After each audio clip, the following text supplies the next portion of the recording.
Hello and welcome to episode 524 of the Awesome Comics Podcast. Once again back in the studio, in the place where the small press makes one hell of a big noise. My name is Vince Hunt, and joining me as always is the artist and creator of the epic webcomic series Vanguard, Dan Butcher. Hello. And Dan, is it a bird? Is it a plane? No, it's the very sexy Tony Esmond. Did I tell you, Dan, that I got an email from the hotel we stayed in? Go on. Although it said, "Dear Tony, and your two friends," it said, "We understand that two of you, including you, Tony, because your hair looked great, were boxing in the gym, and we wonder whether you'd come back and train some sort of semi-pro fighters." Nice. Yeah. Nice. The kind of stuff I I've been taught. I haven't replied Yeah. yet. I got taught by a sort of like secret ninja government team, so I can't really pass that on. Me and him were in the gym, like Dan looking over me and doing that ooh face every time he falls in there. And there's a couple of other people in there, minding their own business. And then as we leave, we go, fucking hell, there's boxing gloves and a pad. Let's box this pad. So one of us held it, we took it in turns, one of us held it, and the other one was like, bum, bum, bum, bum. Oh, yeah. And the bloke, honestly, looked really scared, didn't he? He looked like he was going to cry.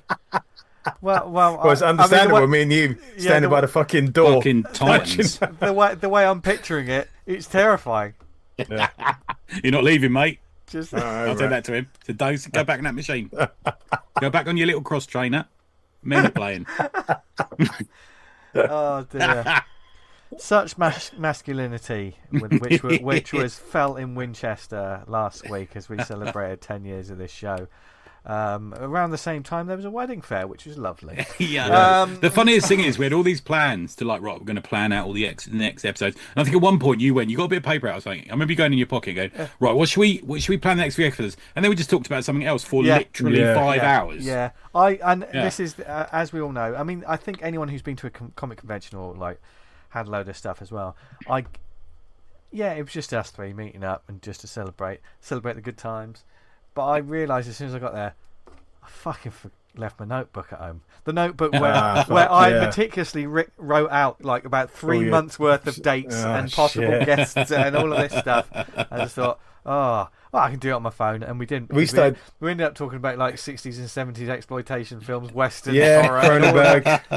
Cronenberg, all of that. We talked about Secret Wars for about half an hour. Yeah. And I did have a good conversation with the taxi driver, the Uber driver, didn't I? I got on well with him. Do you remember? I just was that getting on well? It's nice here in Winchester, isn't it? What's your favourite building? And he'd just look at me and go, yeah, like that, and just drive on. And go, oh, what's that over there? Is that nice in there? Yeah. You two in the back are ignoring me. I'm trying to fucking make friends with the driver. Yeah. It's just so awkward. I was kind of sitting there, kind of looking out the window. But I got mugged off and was in the front seat on the way back. Yeah, I called shotgun both times. Yeah, you made them to back seat, didn't you? Yeah, always. I'm not going to take. Yeah, it's fun. It was good. And thank you to everyone who listened to last week's episode, which was very much. I can't remember what I fucking said. 3 men in a hotel room. 3 men in a hotel room getting ready to have a curry. That's what that is. We can't remember anything. Yeah. So thank you very much for listening. But we are back on the tracks. Good this curry week. though. Dan sorted out the best restaurant in Winchester. Yeah. That was his job. Find the best restaurant. It was in the middle of some weird estate somewhere that we're not really sure where we were. Yeah. But it was pretty good. Yeah, that's the best onion bhaji I've ever had. Not that they were nice. I have to say that was amazing. Yeah. There you go. But we had. I'd never had a Bengal beer before, and I had one. I was like, tastes completely the same as every other. Nepalese, wasn't it? Yeah. Nepalese. Yeah. No, wasn't it a Gurkha beer? Wasn't that what it was called? Yeah, that's what it was. Gurkha, It was very nice, and we had a couple, and then realised we all felt a bit sleepy. So we just party hard. Yeah, we party hard in our minds, but the bodies ain't willing.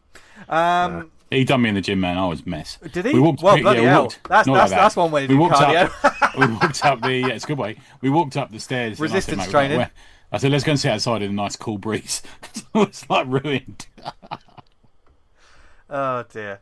But now we are back on the tracks, and of course we will have lots more guests and interesting new voices making comics.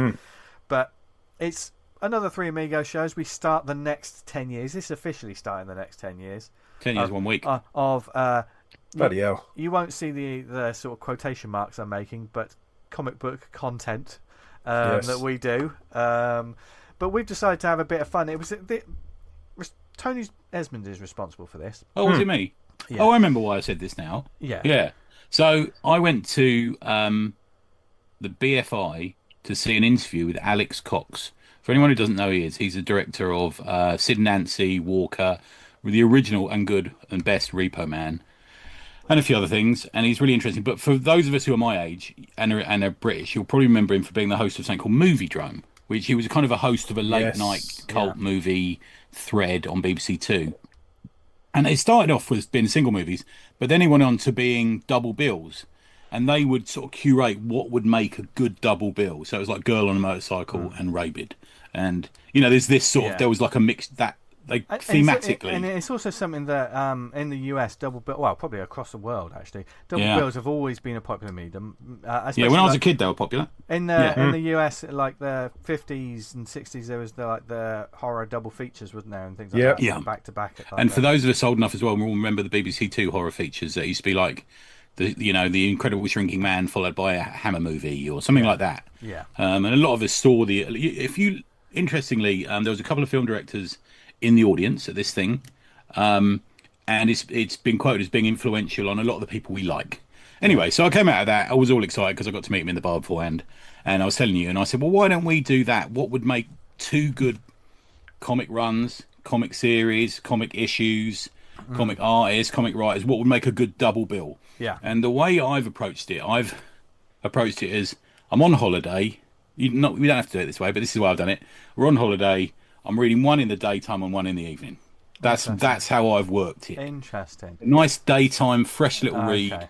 Nice evening, slightly darker read. So I think we'll all have a few different ways of doing it. As always with the show, we've got different ways of thinking about it, different books that we're gonna, because this will also work as a mini recommend. We're gonna have the recommendation section at the end of the show, and we've got loads of great comics to talk about.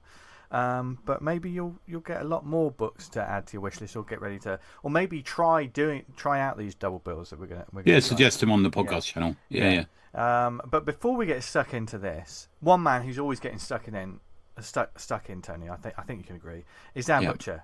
He'll surprise you and get stuck in. Is that what happened at the gym? No. But no.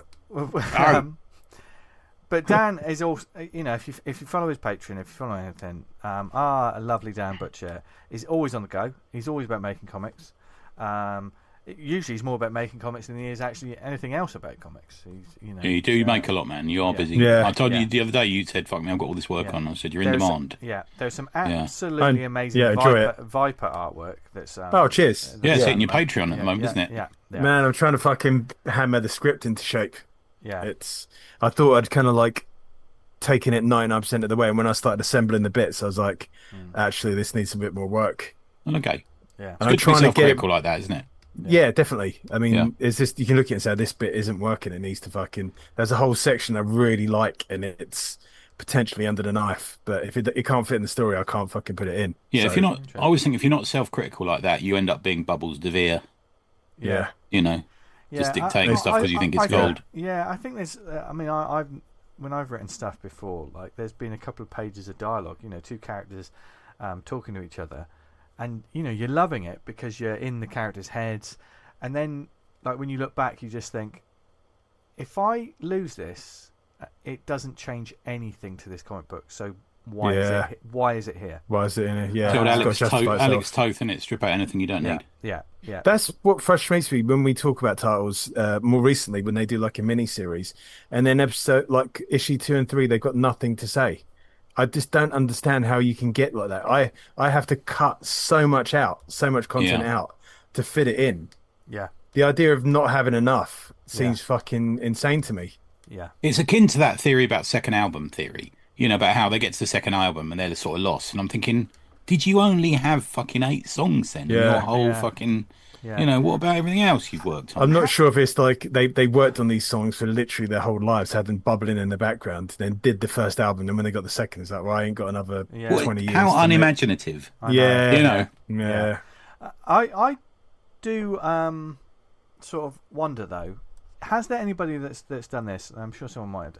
We're talking about cutting out things, the deleted scenes, for want of a better term, isn't it? It's like you know, this isn't needed. It's coming out of the script.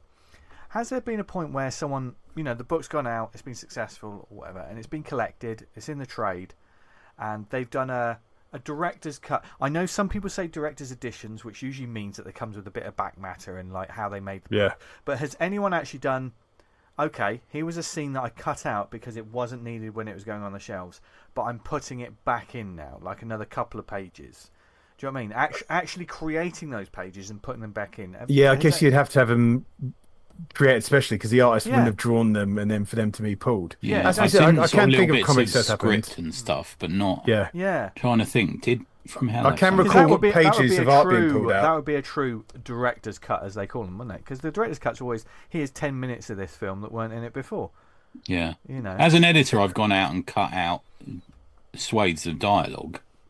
Yeah. I don't know if that would count. Well, but I think also dialogue, when it comes to a comic book page, that really affects how things go. Yeah. It's more like an extraneous scene or an entire page or two. The one I was thinking about is because it was an Italian.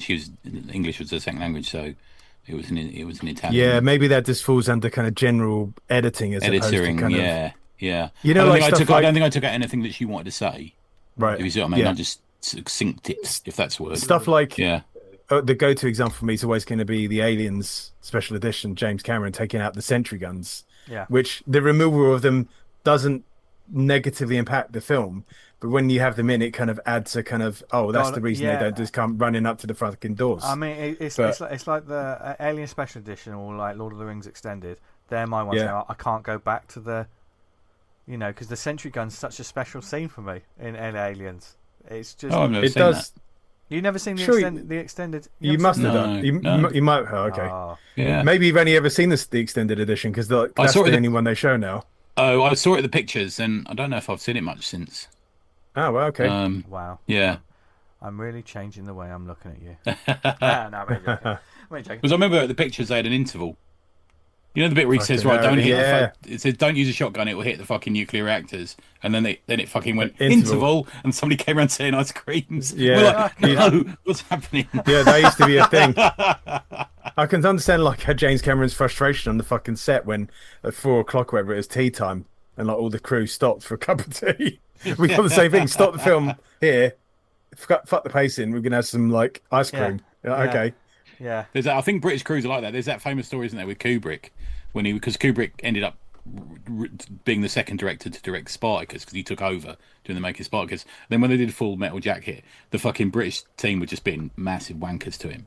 Yeah. And he said something, and somebody shouted something at him, and he says, "Right, who was that? Who said that?"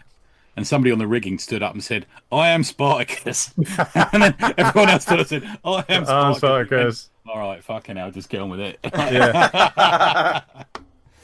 Oh dear. I think on the Aliens one, they'd smoked the set. They'd taken ages to get it right. Yeah. And then a fucking tea lady like cracked the doors and just like come in with a little tray of cakes and tea. Yeah. Mate, I would love it if they obviously still did that service. A little lady came around with a tray with cakes and tea on it. Yeah. Oh god, amazing. I'd love that at my desk. I'd be friends with her as well. We'd be friends. Yeah, that would be lovely. The girls who work like me because I do stop and chats. So have you ever seen this in Curb Your Enthusiasm where he does stop and chats? So if I'm walking through, they've got the three admin ladies sitting by the front door. I stop and have a little chat with them, and one of them's just left, moved to another job, and she's went and she wrote in a goodbye email and thanks to Tony for the stop and chats. Stop and chats. Nice. Oh, isn't that lovely? Yeah. But before we went off on a tangent, just about making comics, and Dan Butcher's always making comics. Yeah. You wanted to strayed well off the path there. Yeah. Well, that's what this show is. So almost went on the side there. Yeah, you've got a bit of process you want to talk about, haven't you, Dan?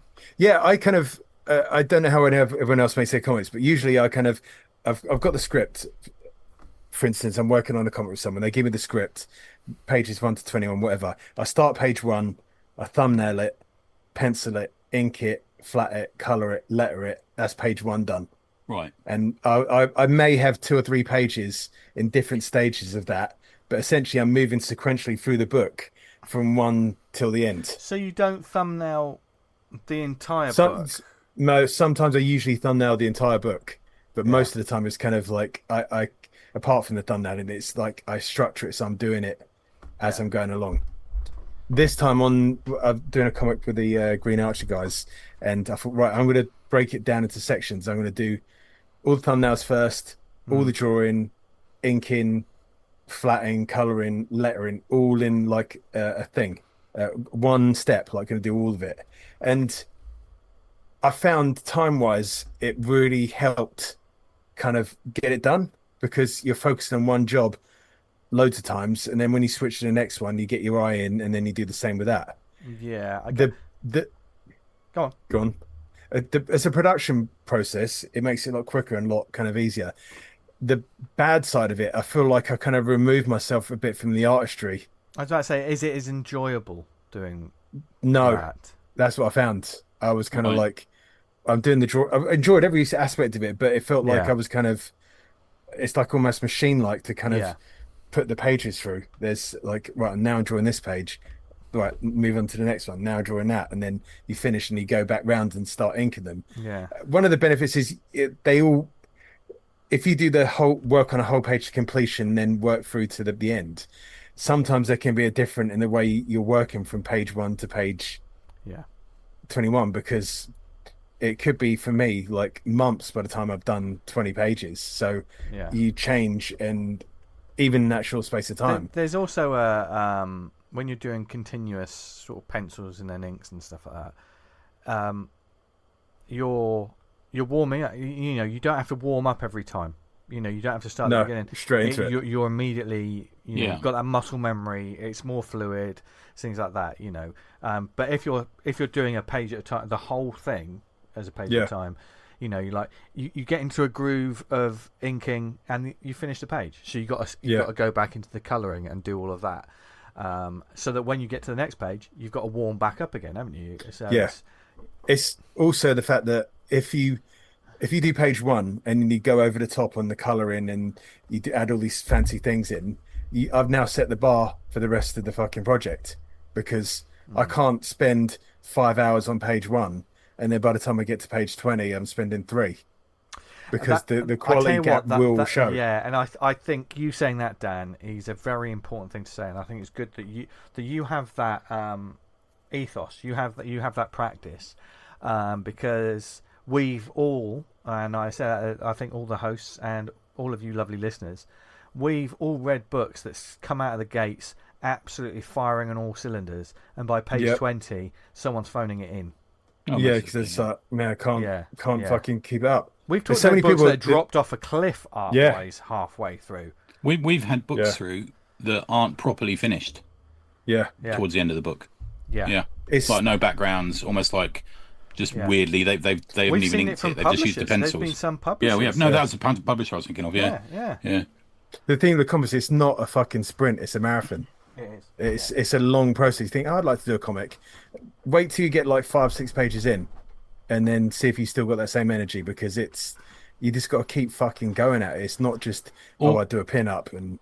Or to follow your analogy there, Dan, in the small press world, it can be a very long country walk. Yes. It doesn't. God. It doesn't have. You don't have to. There's no race here. No. There's no need to.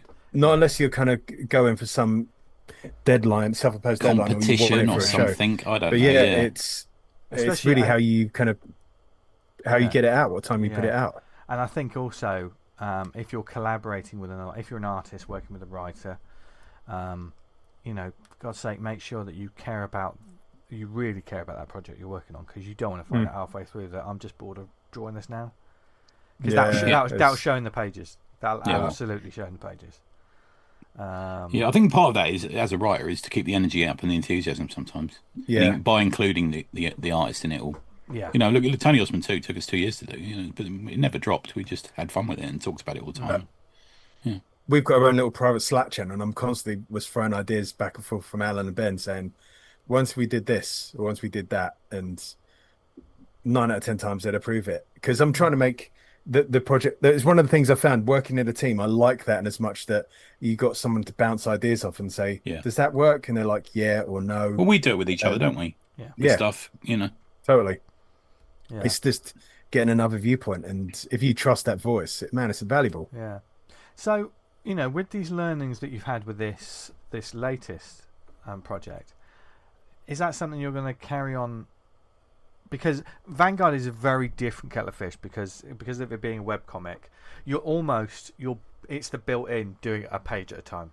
Yeah, I'm doing 2 pages a week. And I think webcomics, I'll stick to that. Webcomics are very much like that, aren't they? I think a lot of creators out there, they're just creating that one page and putting that out.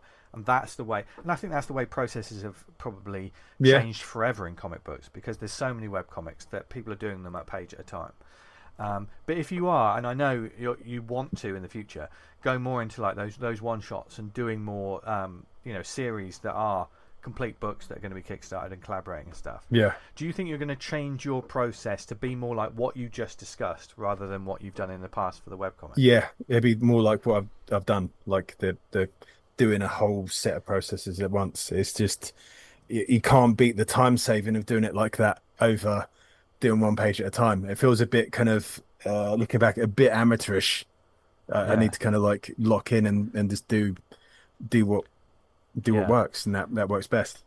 Is it also does it help having all, like you just say, the pages thumbnailed and penciled and stuff in terms of collaboration with editing? If you draw something and whoever you're collaborating with can look at the whole thing and go, oh, can we just slightly adjust that? Because they can see the whole thing then, can't they? They can see it from I had like a flat plan, and so all the pages laid out, 30 pages in rows, and I put all the thumbnails in, and as they're getting filled up on each stage, I'm sending it to Alan and Ben saying, like, all the pencils are done, all the inks, colours, and they can see how's it's kind of evolving. And like you said, I'd send it as a high-res JPEG so they can zoom in and look at a page and say, well, I'm not sure about that one.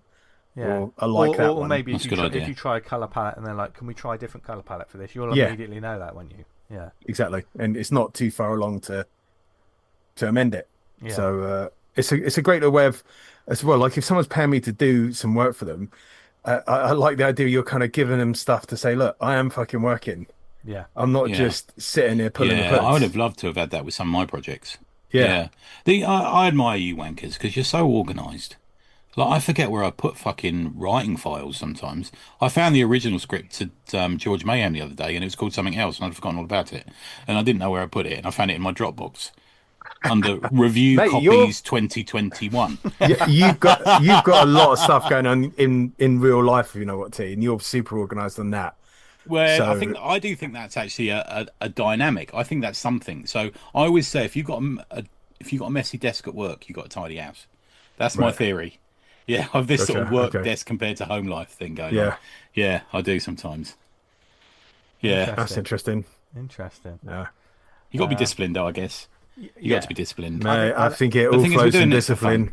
Yeah. It depends. Like for me, like there's fun, but like if you want to get stuff done, you have to. I've got to treat this serious. It can be fun, but it's got to be. Yeah. You know what I mean? You got to kind of find that middle ground. Yeah. Otherwise, you won't get. I think there is a. I'm gonna sit down and do this. You have that sort of mentality rather than I'm gonna noodle a bit of this while I'm watching something on the TV. Yeah, I think Netflix has been one of the great destroyer of deadlines. Yeah, it changes. It changes. It's different for everyone, isn't it? There are some artists we know and love. Who can do that. Who can sort of they're sketching up thumbnails and layouts while they're watching something. Yeah, but I personally, I'm like never... I would probably, if I'm gonna be more productive, I can ship me off to a cottage somewhere where I won't have the internet, and I'll probably get more done. Exactly. Do you know what I mean? It's like I can't do my day job with anything. I maybe have the sound of rain in my ears, but I couldn't do it if I was trying to concentrate on what was happening on the newest episode of, I don't know, something on Netflix. I couldn't do it. Yeah, it's just not possible. I try. Even if I could do it, it wouldn't be as good. Put it that way. Try not to have the phone like that. Fucking goes off all day. Yeah. And if I'm locked in, saying comes up, like, no, I'm not going to look at this because it's just going to break that. I'll look at that phone and then my chain of fucking thing. I think you might mention it, T. You get broken. It takes a little while to kind of pick up where the frame of mind you're in. When I'm in the zone, I wrote something today. It was only like 100 words or something, but I just was really in the zone. Didn't intend to write it. A load of ideas came to me. I noted it down in the notebook yesterday, and then this morning I wrote it all out. And I had to turn my phone off. I couldn't, and I looked down, started writing, looked up, and it was an hour and a half later. And you've got to be able to have that. That's just so ideal for me. That it doesn't happen all the time, but I think you've got to be able to have focus. Yeah, and also like when you have that focus, just power on and do it. I mean, because I've been writing a bit of prose stuff, and I have breaks and I have like attention issues and stuff like that. But when I'm in it, I'm completely in it, and it's always I don't know if you guys ever have this when you write stuff. When you're in the weeds of it and you're typing, whether it be a script or whatever it is, much like when I'm talking on the show, sometimes I'm unaware of anything I've said for the past 2 hours, because I'm in it. Yeah. And it's only like when I step away, and a day later, I open up that Google Doc and I read what I've put, and I'm like, wow, who wrote that? Yeah, who wrote that? This actually makes sense. Do you know what I mean? Like, it's sort of. The only thing I ever do occasionally, as I was saying, what is a word for? I put into Google. Because I'm trying to say something and it's just not there. It's just not coming to me. And I don't want to use a word I've used previously. I hate repetition in sentences, in paragraphs. Like a thesaurus sort of thing, is that? Yeah, a little bit. Yeah, a little bit like that. Yeah. There's a thing I've heard today from, it was a quote, somebody else quoting Ray Bradbury. So Ray Bradbury says, write a short story a week, write a poem a day, and write a novel a year. And by the end of the 10 years, you'll have 10 novels, 350, whatever, I don't know how many fucking short stories, thousands of poems, and that's a career's worth. Yeah. And I thought, we can all do that. We all have the time. You can it's coming up with a good short story idea. That's the idea is the time consuming bit, isn't it? Yeah. Or the idea plus. I always call it, an idea is fine. So, it's like we used to joke around, it's the Sweeney meets Buffy. An okay's fine. An idea is fine. It's a good starting point, but it needs to be layered. You need to have more than just that idea. And we see all that all the time, don't we? We see, I don't know, monkeys versus fucking tennis players or something. Do you know what I mean? We see that all the time with an idea. But when you get to it, it's just that, and it's nothing else. Yeah. And it's not good enough. Yeah. So I think having an idea and having the layers to it is what you need. Because I think there's a real... I can understand why it's done from a marketing perspective, but it's also... It's a hurdle. For fans of... Which is something that, like with Red Mask and Mars, I would use all the time. If you know this, you know this. For fans of this, yeah. But when they read it, it has to have something more, because if you're a fan of Hellboy, well, just read Hellboy then. Yeah, exactly. Yeah. What is it about? Yeah. Oh, I like those kind of stories, and then I'm reading it and be like Atomic Robo. That's like a perfect sort of... If you like Hellboy, it's that kind of thing. And when you read Atomic Robo, you're like, oh... You get something more. This has got something more. But I think if you're combining those two things, if you're saying like the aforementioned Buffy meets the Sweeney, that's formed in my head. Yeah. And it's not that. Yeah. So, when you get to it, that's what? Yeah. Yeah. And it's this sort of cheap marketing sometimes thing. Yeah. Yeah. I know they're on minimum wage, probably. They're, the assistant of the assistant editor, and they said, I'll write some copy for this, and they're like, oh, what should we say? Oh, it's Jaws meets Starship Troopers or something, that'll do. Yeah. And then, but it never is it? Yeah. No. If I said that, you two have got something in your head now. Jaws meets Starship Troopers. I guarantee you have. And it won't be. My idea of Starship Troopers and Jaws is probably different to everyone else. Oh, it's underwater like Jaws, Starship Troopers. Yeah. Jaws is all about sharks eating people, and someone else's idea of Jaws is the three characters on the boat playing. And Starship Troopers is just them boning in tents. Yeah. As far as it's just a love triangle between a shark, a giant spider, and three fish. Everything's a love triangle for you, though, isn't it? Yeah. you know it. Anyway. So talking about the conjoining of titles, playing off one another. Look at that. Yeah. Oh, it's almost like it's the way of the seg. Yes, back to this week's topic, the fun little topic of the double feature, the double bill. Insert music here. We don't do that on this show. It's too much work for me. Let's get Elvira on. Production. Yeah, but this is very much, when Tony put this little sort of challenge in a way, it's not really a challenge, it's a joy whenever you're thinking about this. It's a nice puzzle, which I would actually recommend to our lovely listeners as well. It's good when you're packing books for holiday. Yeah. That's what I think. I'd love to see people's their ideas of like the comic double bill. So obviously, Tony, you've before we get into the books, Tony, you've told us just at the front like how you thought about it. Yeah. Mine was different, and I basically looked at rather than like looking online or looking at individual issues. I went back to the bookshelf. I looked at my stared at my shelf. Yeah. I stared at my shelf and just thought, thematically, rather than 1 in the morning, 1 in the evening, if you just wanted to have an evening of reading books and you just read one book, put it down, and then started another, thematically, what would be a fun little double feature? Dan, how did you? Because they can be very different. You can choose completely different things. And that's the whole point. They have to. But there's a beauty in that combo somewhere, I think. Yeah. I did when I went out and looked at my bookshelf and saw a couple of titles. I think Razzle Readers Wives and and my home photo album. Included in Razzle Readers Wives. For an example, just for it was it was an interesting experiment. I kind of thought I'm struggling a bit, and then I come up with stuff, and I was like, actually, no, that's quite similar.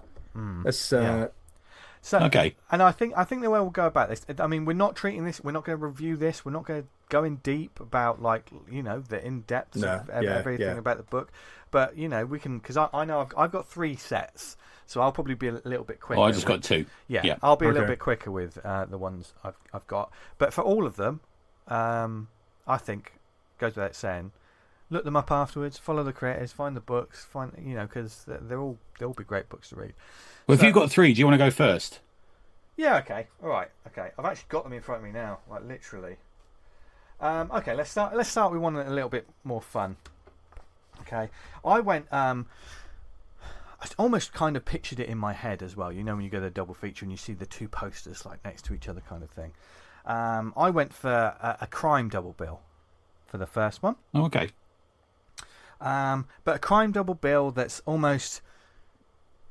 It's got a spark, it's got an energy, and it's got humour in it. So I went for... The first one is The Fix, which I used to talk about way back in the day from Image Comics. Nice, yeah. Lovely cover. Where Beagles Dare, Volume 1, which is the first one here. This is written by Nick Spencer, artist Steve Lieber, colours Ryan Hill, letters and design Nick J. Shaw. This is basically about crooked cops, scheming mobsters, and corrupt politicians in Los Angeles, and the sex toy that can bring them all down. And there's a drug-sniffing beagle named Pretzels. So, this is... Yeah, there's a... it's a real cheap, lazy way to say it. There's a Tarantino / Shane Blackish sort of energy to the writing. There are...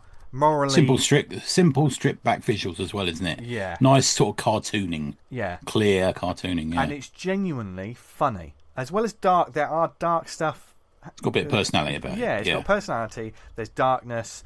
I remember I was all about this back in the day. I looked at my shelves and realised I've only got Volume 1. I read the issues, but I haven't gone back to collect. What, on Comixology? Yeah, I was buying it on Comixology. I think I even, like, a couple of times when I went to Forbidden Planet and I saw an issue, I bought an actual printed one. But, it was so good. And another wonderful thing about these sort of experiments, you go to your shelves and you realise, I really need to read that again. So I am gonna read this. I might actually try this double bill.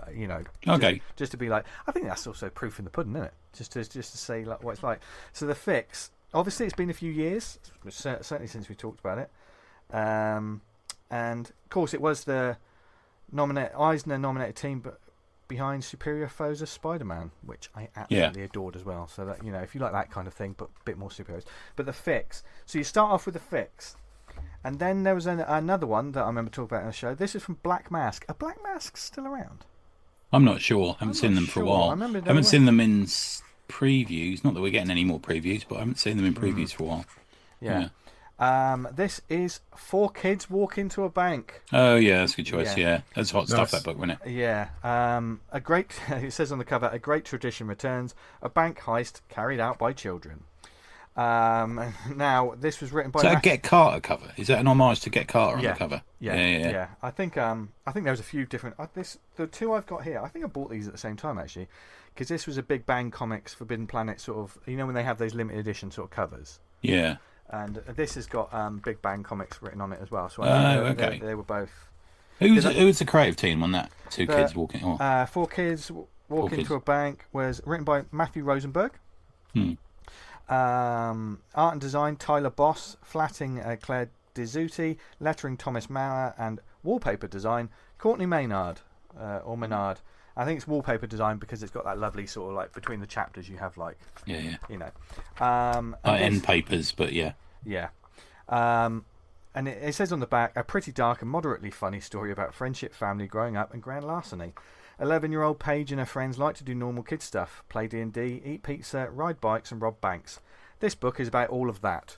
And I don't want to say more than that. It once again, it's got the Goonies meets like a proper sort of crime, you know, a bank robbery. I've not read this. Feel. No.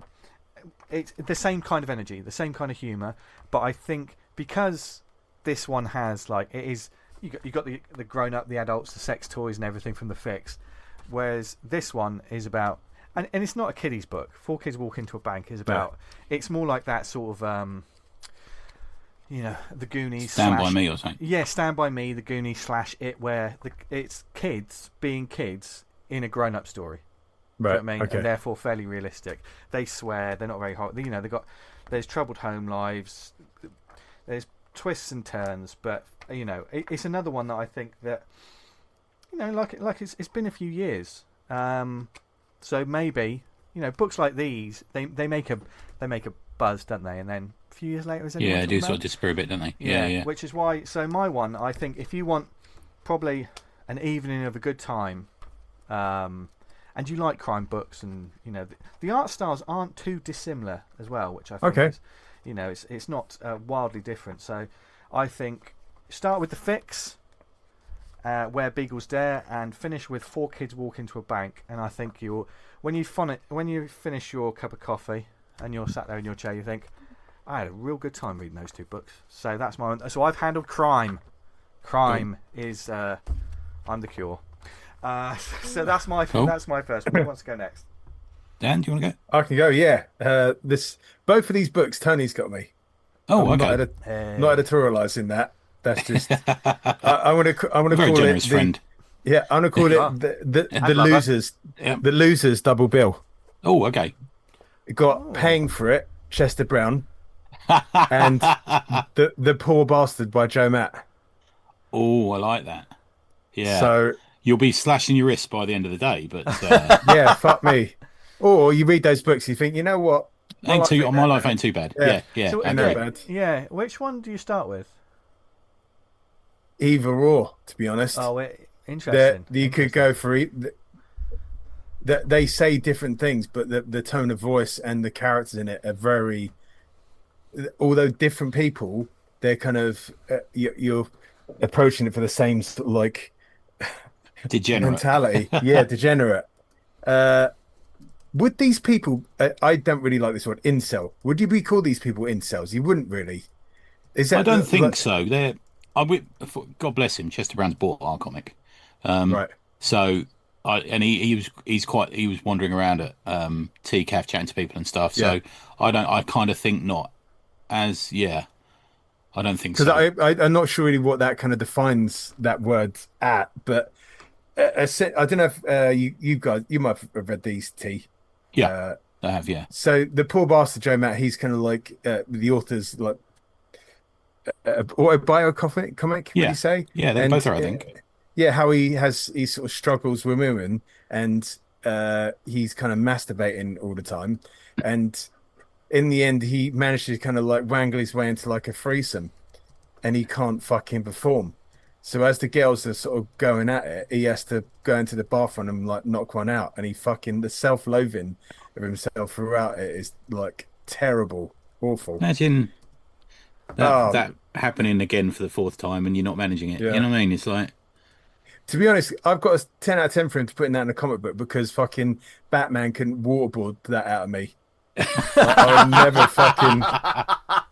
I ain't fucking telling anyone that. Well, Paying for It's a movie now, isn't it? Is it out or just about to come out? I think. Oh, really? Okay. Yeah. So, but that's a true story as well, I think. Yeah. So Chester Brown, he's kind of like a guy, and he's like, I'm not really getting any sex. My girlfriend we're kind of breaking up. And he's like, once I've had to spend my money having sex with prostitutes, and he kind of like it's the ABC steps of like how do you find prostitutes. So his initial step is I'm going to go on my bike and cycle around areas which I think prostitutes will be at. Which is like, okay, maybe I wouldn't have taken that approach. Sort of And then randomly asked ladies. yeah, excuse me, are you a prostitute? No, okay. But he goes that from to newspaper, like the ads in the back of newspapers, and then online, and it kind of like does his misadventures of meeting up with these girls. And often he's got a certain type, and he says like, I want X, Y, and Z. And when he turns up, they're never quite what they say in the ad, which I'd imagine happens 9 times out of 9. Like your sort of stunning Russian model, and they turn up and it's like some 50-year-old. In the hilarious and often game of pulling cards out of phone boxes and sticking them in your mate's pocket, I can't imagine they look like that, to be fair. No, yes, no. Yeah. Both of these books, when I read them, I was like, fucking hell, these guys, man. These fucking guys. 10 out of 10 for putting it in a comic. It's not that I've ever done anything like that, he says. But yeah, fair play to them. Man, they're both fantastic reads. Yeah, great comics. Good. Yeah. When I was reading Pamphlet, I just couldn't believe it. It was an absolute page turner. I was like, got to read a bit more of this, and then it's the end of the book. I was chatting to Rachael Ball, who comes up late in the show. Actually, chatting to Rachael Ball about a year ago around her birthday, at the end of last year, and we were chatting about him. And she's, I haven't read that new one of his, and I sent it to her as a birthday present, And I thought, oh, hang on a minute. So I messaged her. I said, this is quite dark. I'm not being weird here, but I'm sending you a book about prostitutes, just so we're clear. Yes. And bear in mind, I've done a comic with her about prostitutes, so it wasn't a massive issue. But she's like, no, it's all right, Tony. I know what he's like. So, fair enough. Thank God for that. Yeah. Yes. God, yeah. This son will make a misstep. Yeah. Upset someone. Yeah. Get labelled as a creep. And you're like, yeah, exactly. Yeah. I am a creep, but I don't want to be fucking labelled as one. You know what I mean? Exactly. Yeah. T? Okay, so let's see if you can spot what this actual comic is called, my first one. So don't forget, my theory is I'm on holiday, I'm by the pool during the day, reading a nice, fresh, white comic, like on my knee, and then at night I'm reading something that's a bit dirtier, a bit darker. That makes sense? Gotcha, yeah. So my daytime read is I'm sitting by the pool and I've got this, and it's about some kids, and it's called it was originally called When the Bell Rings. Any ideas what that is?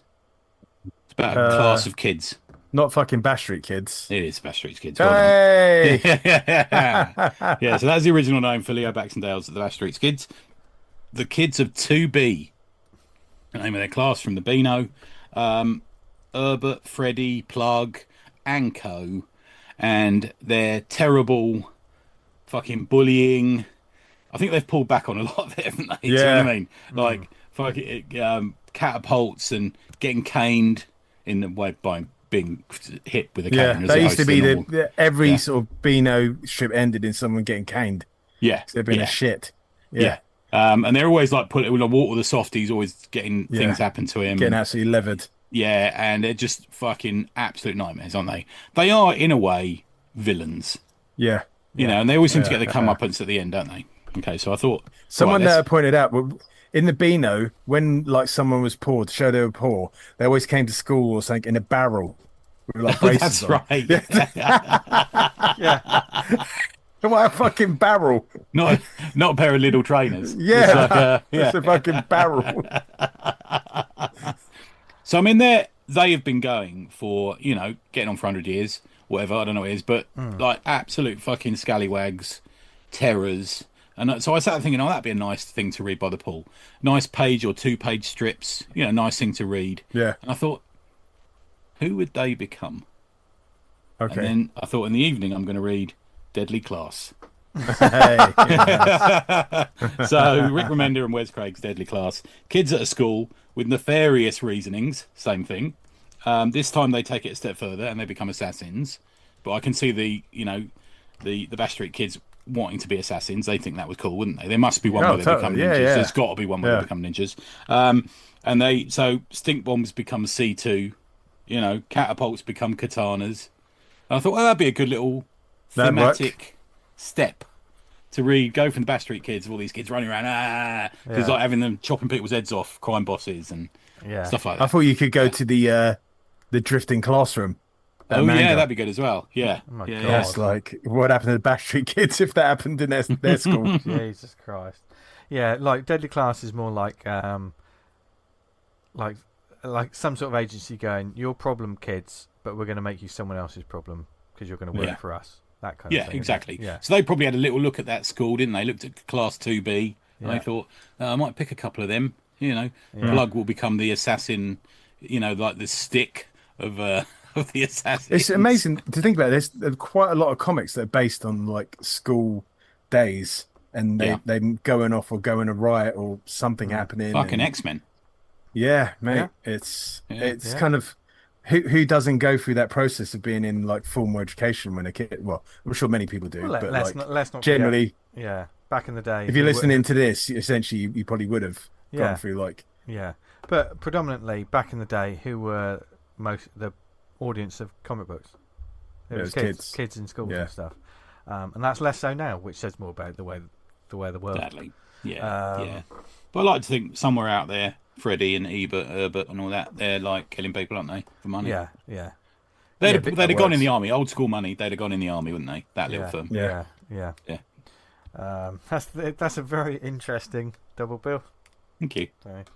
Yeah, I was pleased with that one. I was thinking about that in the car on the way back from down the M4 on Friday, and thinking, what can I do? Because I was thinking, that's got to be original. What can we do? What can we do? And I'm like, oh, fucking hell, yeah, I'm having that. See, already three very different sort of things. Yeah. Dan, with your books, just briefly to go back to yours, how would you, if someone's going, I'm going to try this double bill, I know there is dark subject matter, you know, a bit depressing or whatever you may think about it. Is it something where you'd say do it in one evening, or would you do it in one day, or would you read one day and one the next? There's a lot of reading in paying for it, isn't it? It's a long read. Yeah, it's a long read. It is. Depending on the day, say if it was on a Sunday, you could have one like Sunday morning, late morning, and then paying for it in the afternoon. I think if you're also doubling up on during Songs of Praise on the BBC. Yeah. But if you're doubling up on some sort of content as well, it's like certain types of content. If you're doubling up on things like that, they're quite strong. You've also got to make sure you're in the right mindset for it. Do you know what I mean? How many times have like people told me, "Have you seen this film yet?" And I'm like, "No, because I don't really want to be bummed out right now." Do you know what I mean? Yeah. It may be great, but I didn't get bummed out by those books. I mean, it might hit people differently, but I kind of, it's like that. It's not cringe stuff, but it's like watching someone's life, and it's like, oh God, what are you doing that for? Like, it's not so much like, Can I just say bummed out, because I hadn't said it yet amongst the group. Yeah, bummed out. Yeah, well, getting bummed. I didn't say it. Didn't say getting bummed, did we? He said bummed out. Bummed out. Yeah, that's whole different Freudian thing. slip. Freudian slip there. I was me paying. I hadn't said it. That's me paying for the car park this afternoon. Good. We're not talking about Superman the music movie, by the way, because we know lots of people haven't seen it. Yeah. Go see it though. That's what yeah. Nice way to change the subject. So who's it's Vince again. Yeah, I'll jump in. I'll jump in next. Okay. What I've gone for next is a double bill of creepy gothic style folklorish horror tales by two female creators. First up is Vicious Creatures by Sarah Gordon. Love it. Which is a fantastic book. 9 tales of just strange, one of my favourites. Yeah, strange, macabre, creepy, gothic in the right kind of way, but it is haunting. Sort of, it's horror, but not. It's horror in the best kind of way, like an M.R. James sort of feeling horror. You'll leave some of the tales from the unexpected kind of thing. Yeah. That's really lazy comparison. Yeah. I mean, most of my comparisons are pretty lazy, but what isn't lazy is Sarah's work, because there's different sort of styles. Because there are 9 different stories. She's trying different things, whether it be like I think Queen Rat, the Salisbury Owl. a broken thing. There's these lovely in between the chapter pages, which I know she released them all individual, were individual books, weren't they? But they're like lino cuts. The chapter sort of covers almost like lino cuts, and it's beautiful stuff. I personally, a Queen Rat is one of my favourites. That's a little bit body horror-ish in its own way. Okay. But I think The Lantern is my favourite, which is a haunting ghost tale that's a little bit flammable, should we say.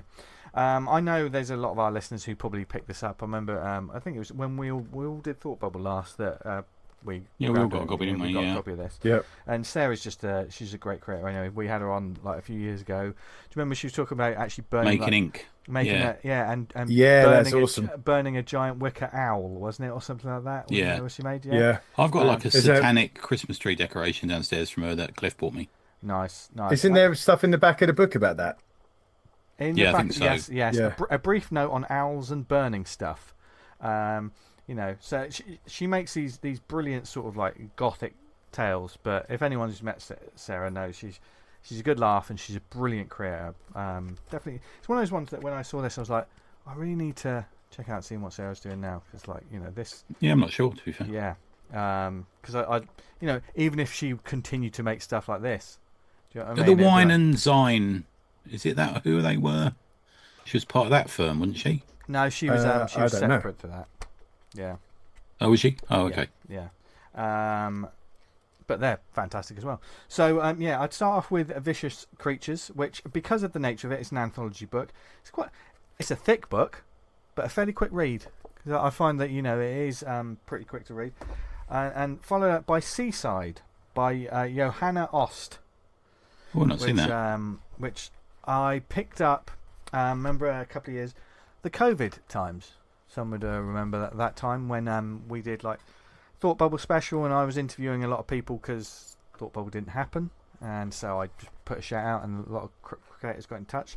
Johanna was one of them. After the chat, I went and bought a Seaside, which was. Let's see the interiors. It is. It's lovely, sort of black and white ink washes. Nice. Very similar, and there's almost a. There's a bit of Tom Gould about it somewhere for me. Yeah. No, maybe not. No, that was not. That was just based on that only page I saw, but no, okay. It's a very sort of haunting book. There's something about it which made me feel like it's almost like artwork and storytelling from another time. That sort of maybe a 30s, 40s, 50s kind of vibe. Okay. There's there's a bit of German cinema there somewhere. Absolutely, yeah. There's sort of like there's sort of some experimental sort of bits to it, but it's also it's a very simple. It's a ghost story of seagulls, delinquents, dogs, carnivals, and underwater mystery set in an English seaside town. So there's an overall sort of creepiness to it, and like there's certain spreads where there's not that many words being said. So exactly like you said, Tony, like that German expressionism. Silent cinema, yeah. Yeah. Doing some wonderful things with the pages, but also it's not all explained. Do you know what I mean? It's a ghost story and it's haunting, but things don't make sense, which makes it creepier because we shouldn't understand those sort of things. We shouldn't know. It's outwardly. Yeah, exactly. It's otherworldly, and you don't. And also, like the cover, the cover feels like almost like a 1920s crime book. But see, I think those two together, Seaside and Vicious Creatures, are a lovely sort of double bill that you could polish off in one evening. Two brilliant female creators. If you want an evening of just maybe get the lights down low, make polishing. Little bit of creepy music in the background, and you'll have a. Or as we call it, sexy. Yeah. Save it for Halloween. Yeah. Yeah, that sort of like, or maybe just before Halloween as you're getting into the mood of... The spooky mood. Put zombie flesh eaters on. Yeah. Start. Yeah. I don't know what that means, but it looked encouraging. Dan, what's your next one? It's strange we've all gone for different themes, and it seems to be like individualistic. My next one is War. What was it good for? Oh, absolutely. Dan. Yeah. Although we get some good comics out of it. The two books I picked, they look at life for the people, the soldiers on the front line serving, and two different wars. First one, onwards towards our noble deaths, by I'm going to murder the guy's name, Shingeru Mizuki. Yep. Which you spoken about on Never Iron Anything with Eamon, Tony. Yeah, it's a good episode. He was really good on that. Yeah, yeah. I hadn't finished the episode before I ordered the book. Oh, nice. That's nice to know. It's one of the worst things about listening to Never Iron Anything, if I'm honest. And hopefully this show as well. Yeah. And hopefully, yeah. As soon as I start listening, I was like, oh man, this sounds fucking great. I have to get this book. And it's amazing. It's about, I'm not sure how big the force is that's kind of stationed on this island, on New Britain Island in Papua New Guinea. And it was written about the chap who was age 21. And I think, like you said, it's 90% fact, but like so many of his squad get taken out, not by fighting, but by the environment, dysentery, illness, dysentery, the kind of the stuff you won't see in the war films that kind of glamorizes like the violence and charging at people and stuff. And it's just like, this is fucking horrible. It's miserable. It's really grim. On the flip side of that, maybe it's a bit more bombastic, and that would be the Nam. Okay. Which is still details, realistic. The forces fighting in the Vietnam War. Illustrated by Michael Golden, edited by Larry Hama, and written by Doug Murray for Marvel Comics. So it's done for 7 years, that one. And we've talked about the Nam before. I think I found it originally when it was a backup in the UK reprints of the Punisher. Yeah. And again, that details sort of the life of the Grunt in serving in Vietnam. I read it 2 years ago for our projects. Yeah, I absolutely loved it. Yeah, it's fucking great. I remember, I think years ago when Comixology were having those ridiculous sales, and I would always buy. I got one. A trade for like £1 or something like that. And I remember the Nam having those fond memories of the Punisher backups, and just thinking that was really good. I remember that. Reading it as like a fully grown adult, who has learned more about life and politics or whatever you want to call it, it's a very different experience that still hits exactly the same note that it has to hit. And it's just brilliant, absolutely brilliant. And it never stops being a comic book as well. Yes, that's what I like. Totally. It's a proper. I've kind of moved into the old man phase of life, where you start watching war films and reading Smelling up on a piss. war and. Yeah. Not yet. No, that's the really watching old old movies. Bit. Yeah, watching old movies, watching reading watching documentaries, and reading about Vietnam. It's just like they have some of the interviews at the time where people would come back, and the difference that people's experience had, it was fucking unreal. Some people, it was like the best time of their fucking life, but a lot of them, like, it was fucking, it just broke them, and they came back and they were just like you can see everything artistically in America, I think. Yeah, big time. But also, like, you got to think, if people think that's the best time of my life, when they come back and it's not there anymore, there's that disconnect as well, isn't it? Sort of like, plus, they come back and there's no one there for them. They all married someone else. Yeah. Were disgusted by them, and they thought they'd come back as heroes, and the kind of the tide of public opinion had really fucking turned on them. There was a story I was listening to, and I was like, this is fucking great, but looking into it, there's some doubts on the legitimacy of it. But there was a sniper in Vietnam, female sniper called the Apache, and she was kind of going around making like a hell of trouble. She used to catch people outside the wire, and they'd torture them overnight, so like the GIs and the fire bases couldn't sleep. And this one account was from the sniper. There was one sniper and his spotter, US, that go out like after her. And it's like the talk of that, and just them sitting there for like fucking like 13 hours looking at a bit of bush to see if it moves. Those, all the way through history, those sniper versus sniper stories, like that enemy of the gates. There's like a lot of like classic World War II. Well, those tales of just sniper versus sniper always. I mean, they're fast from a story. Let's take out like the horrors of war. Okay. Yes. Let's just remove all of that from which sounds wrong. I'm terribly sorry, but you know what I mean. But from a storytelling perspective, from a narrative, from an engaging dramatic construct, a sniper versus a sniper is just it fascinates me. It's just like it's almost like the best of the best versus the best of the best, isn't it? Like Yeah. and it separates them because of the nature of their roles. It separates them from everyone else as well. So it's almost the last. It's a lonely role as well. That's the thing. Yeah. It's almost the last duel that we get in war. There's. Look up that story because there's the Hathcock's the US sniper. Like when they found it, they fired and he hit her down the scope. And he said the only way I did that is because she was looking at me. So it was like seconds maybe before she'd have got him. So it was. Oh god, you never think about that. Yeah, if you hit someone in the scope, that means they were looking directly fucking. They were looking directly at you. Yeah. But reading up on that guy, the Hathcock guy, he's fucking something else. He's like got the top sniper record in the US Army. I think it still stands to this day. Right. But, anyway, we got fucking sidetracked again. Vietnam. But yeah, Tony, what have your ones?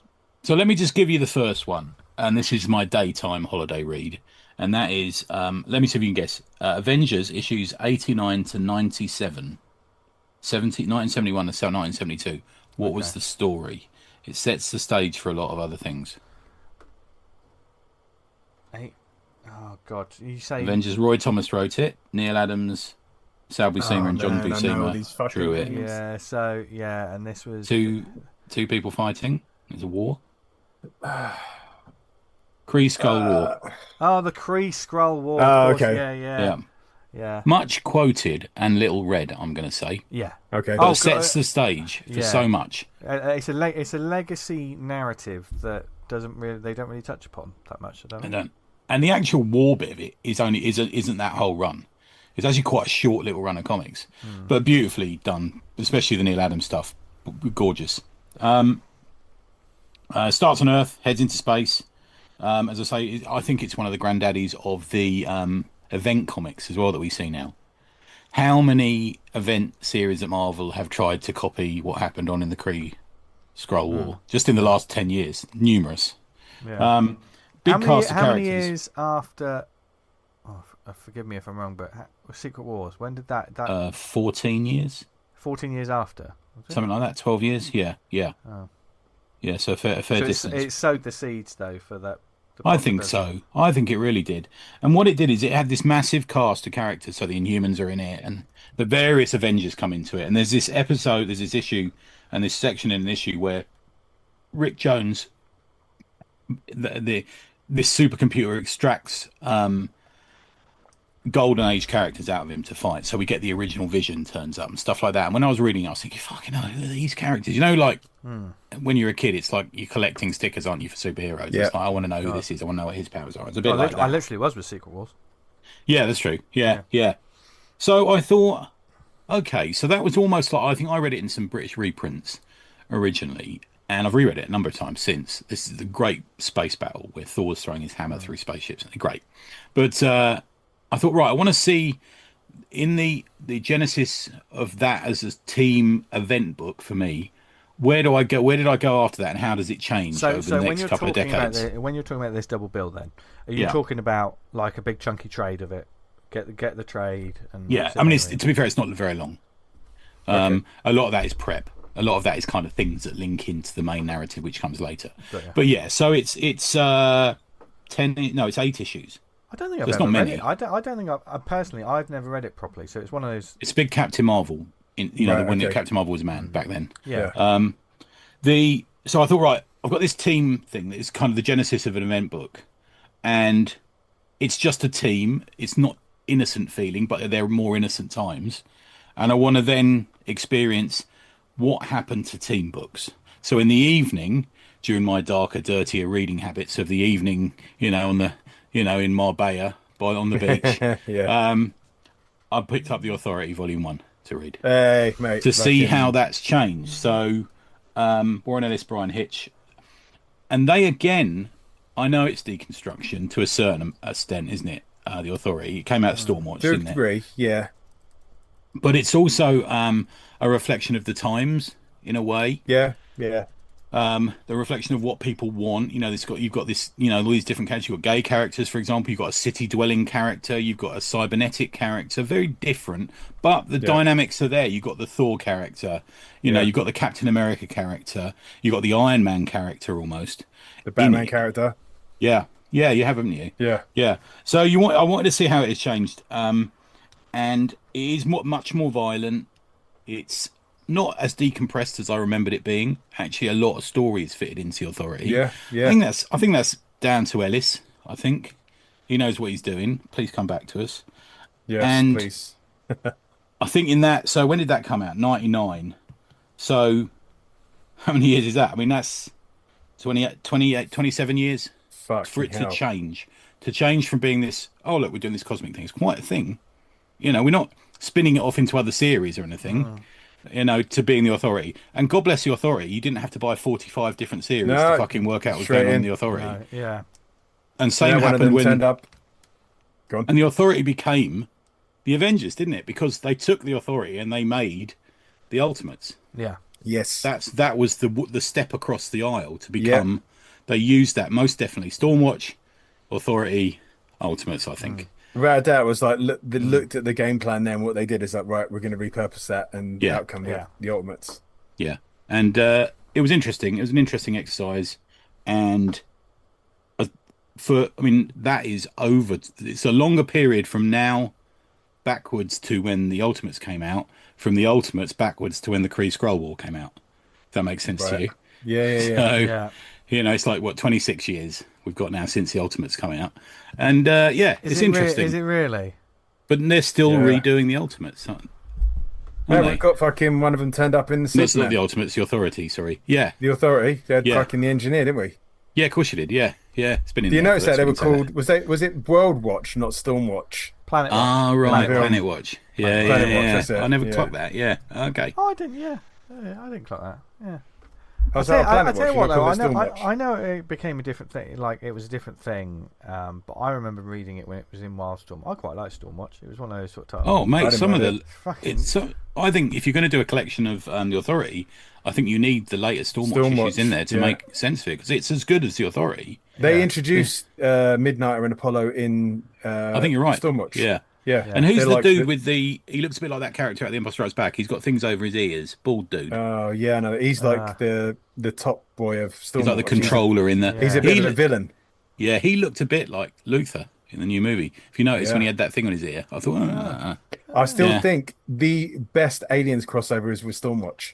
Oh, okay, right. Oh yeah, because you say they actually kill people and they stay dead, don't they? they? Yeah, the alien kind of like land on Stormwatch and just fucking ruin the whole spaceship. Destroy Stormwatch, kill loads of characters, and then that leads into the Authority. It's quite a step from Hawkeye arguing with Captain America and somebody coming to Black Bolt saying you need to help us, to just the anarchy of the Authority. Yeah. Isn't that fucking the Midnighter cured AIDS for his blood? Oh, right. Which is quite a jump, isn't it? Like, imagine going back like 40 years and saying, look, this is what the super teams do now. Yeah. There you go. That's my two. So I thought I'd concentrate a little bit on teams for my one. The second one. I think that's a great one. Okay, like I said, I got one final one, and this is just a couple of books that are very close to my heart, which I think thematically also work really well. This is a double bill. Both are by Phil Hester and Mike Huddleston. And these are two of my favourite books of all time. So it was a joy to get them off the shelf again. I've spoken about them on the show before, but fuck it, I'm going to do it again. The first one is from Oni Press. This is The Coffin, which on the back it says, "What if Dr. Frankenstein made a monster of himself?" I think this was quite influential. I know Mike Huddleston's artwork went off, artists develop and they do different things. Certainly his artwork in the next book I'm going to talk about was quite different. And we know Phil Hester as brilliant artist, Green Arrow. There's so many amazing books. We've had him on the show. He was a lovely guest back in the day. Close friend. But he's a brilliant writer as well.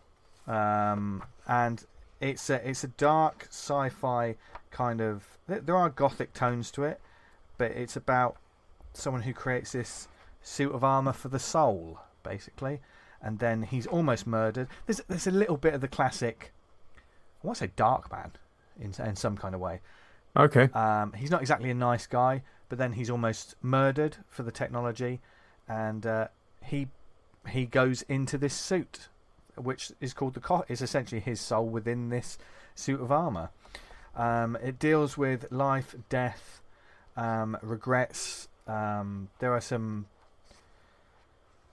It's quite a sort of the meaning of life sort of questions, and the afterlife, but in a not in a pondersome, dreamy way, just quite thought provoking and also very sad. There's some. I mean, Huddleston absolutely just absolutely smashes it in terms of the artwork. This came out like years ago. I mean, this is another one which I think is kind of like it's only press. For me, this is almost like an indie comic sort of classic. That, I mean, some of the pages. I mean, it's black and white. Love these spot blacks. Yeah. Really feels like early days of Oni for me. That. Yeah, yeah, and there's just and there's almost there you can there's definitely sort of almost a Japanese like manga influences to some of like the body horror. There's like the way that it's very manga, isn't it? The suit sort of changes, but despite all of the darkness and like it's there's some horrible people in this. There's also, it's a tale of a father and his daughter. And there's a story going through there that will absolutely break your heart. But by the end of it, you've got like monsters and you've got action, but the beating heart of the story will absolutely you'll have a tear in your eye by the end of it. It's just really touching. Which is why thematically, follow that up with Deep Sleeper, which was an IDW book from the same creators, the same team that did the Coffin, but this is about a guy that he suffers these sort of strange, terrifying dreams, and there's otherworldly things going on, and creatures from dreams moving in to people's bodies, and it's there's so many out there concepts in this book, and that the beautiful thing about comics is I can't imagine them doing anything like this other than in comics. Do you know what I mean? The ideas are so big, and they can just create these, these wonderful sort of. There's a point where, because it also deals with like the afterlife and or being out of body and these strange spiritual like. There's a fight between a monster and like a samurai warrior, which is just absolutely gorgeous. Once again, it is black and white. There's when the main character, who has an out of body experience, he goes somewhere else, like when he dreams, and he meets these strange creatures. All of the designs are like, what? These sort of thoughts can only be in a dream. Like there's a character who's in it who's quite nice, but it's like this weird. She's got like a long neck. It's not right. The proportions are all off. Right. Yeah. But it just kind of makes sense. What I found. Yeah. Yeah. I was absolutely made up when I got the hardback collection of this back in the day. It's one of my favourite books, and one of the joys about things like this is I'm going to reread it again and just probably rediscover it and probably have another cry. But they are both just really cool stories. I mean, when I say things like that, it feels like they're really sad. It's more like there's a brilliant science fiction, fantasy, comic book story that's being told that just has heart in it. That just has there's a personal story going through it. That I don't think probably. I know the Coffin became a bit of a cult classic, but I don't think. Yeah, I think so. I don't think enough people talk about Deep Sleeper. No, totally not. Yeah, I've not read it. Yeah, get it because it's same. It's fucking. They look lovely. It's fucking brilliant, absolutely brilliant Deep Sleeper. So that's my double bill. So we've had look at these double features have just been amazing. Little features. There's comedy, there's horror, there's laughs, there's all kinds of things. Laughs, loves, lives, no, losses. Losses.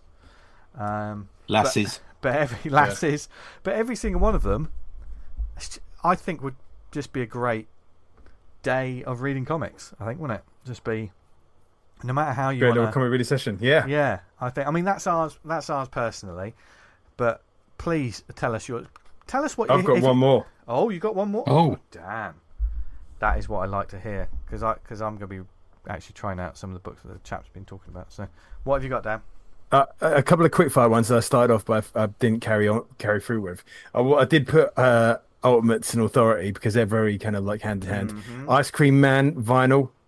I like that. Transmetropolitan Dread, maybe. I'd say here's a confusing one. Here's one to confuse you. Transmetropolitan, The Invisibles. Oh God, they're almost. There's visually some of them are the same, aren't they? Yeah, I'd agree. That's an LSD trip, isn't it? Yeah. Megaton Man and the Tick. I think that's an easy one. Oh yeah, that's a good one. Yeah. But the final one, maybe I call this cyber psychosis, Hard Boiled, and Ghost in the Shell. Oh, okay. Okay. Yeah. Both protagonists who personalities, consciousness in robot bodies, who kind of have their will kind of tested. What is kind of reality? What is freedom of choice? They're both in kind of dystopian futures. Both violent. They're very similar. Obviously, completely different tonality and stories and narratives, but you could read one and then go to the other and see themes that are shared across both. I enjoy both. Man, when I first read Hard Boiled, it was an absolute fucking revelation with Jeff Darrow's artwork. I was just, maybe it doesn't work as well for a comic because he spent most of the time like a Where's Wally pick, looking through all the things. That can be a problem with some bande dessinée as well, because it's so beautiful. Sometimes it detracts from the story it's actually telling. Yeah, you spend too much time on it, didn't you? And then with the Ghost in the Shell, God, I can't remember where I've read this first. I think I first got introduced to it through Appleseed with Masaru Shiro. Were you reading it before, obviously, the Big Things animated movie came out? Yeah, I think I'd read before, like Akira came out. I'd seen, I think like Tony, I'd seen bits and pieces of manga like My the Psychic Girl, Area 88, anything that kind of come over, I'd kind of like grab the odd issue of. And I'd definitely seen some Masaru Shiro stuff before his, before Akira hit. I didn't really know much about what I was reading, but that I'd definitely seen some of his artwork. And Ghost in the Shell's a great one. Hold my hand up, I've never seen the film with Scarlett Johansson. No, I've not seen that. I keep forgetting it exists. Yeah. It's not like an active choice I've made not to see that film. No, me neither. I haven't seen that film. Yeah. I haven't seen a Jurassic Park one. Is that out? Is it? Yeah, that's out. It's supposed to be an absolute fucking toilet. Which means I'll probably enjoy it. Unlike the last 2 or 3 films, which would be fucking toilet. Yeah. The last Jurassic Park film, which was a classic. Said no. Yeah, I don't understand. You have a modern day film where dinosaurs are running around cities after human beings. How can you fuck that up? I don't know how you can fuck that up. You just make it crazy. Yeah. What's the problem? Yeah, I mean, look, we could have it. This would be an entire episode by itself. But we're not the Jurassic Park show. We're just dinosaurs ourselves. Hey. But no, I think that's a very good. I think all of these double bills are absolutely spot on.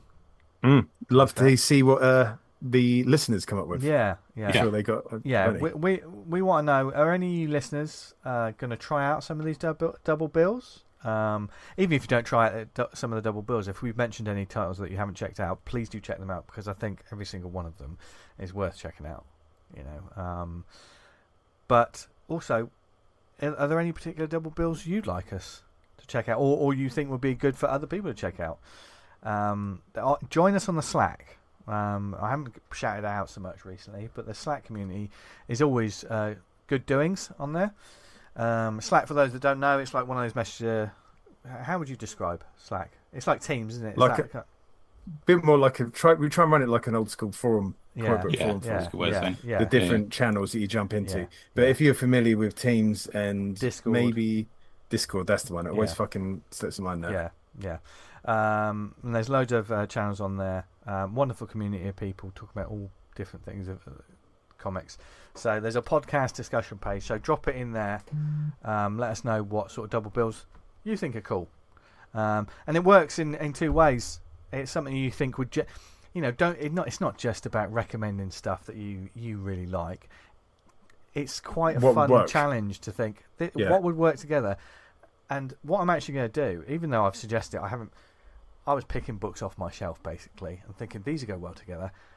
I'm going to do it. I'm going to sit down and go, right, I'm going to get a cup of cocoa, maybe a Horlicks, and I'm going to sit down and do some of these double bills because the books are there, and I tell you what, I'm going to have a great time doing it. So let us know if you do the same, and also what other double bills people should check out. This has been fun, but we've got plenty of the show left to go.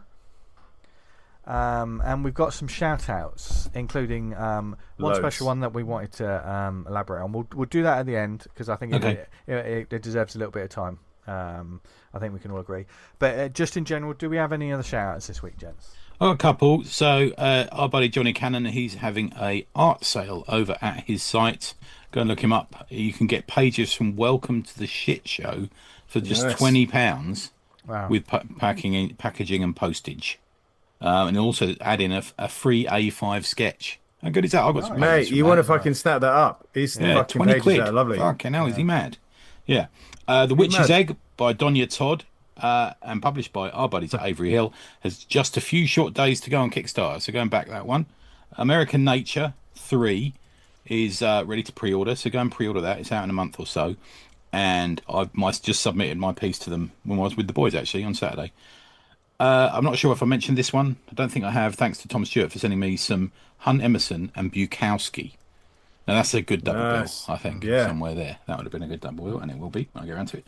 And watch out. Pete Taylor of Cat Food Comics has got a Kickstarter running at the moment.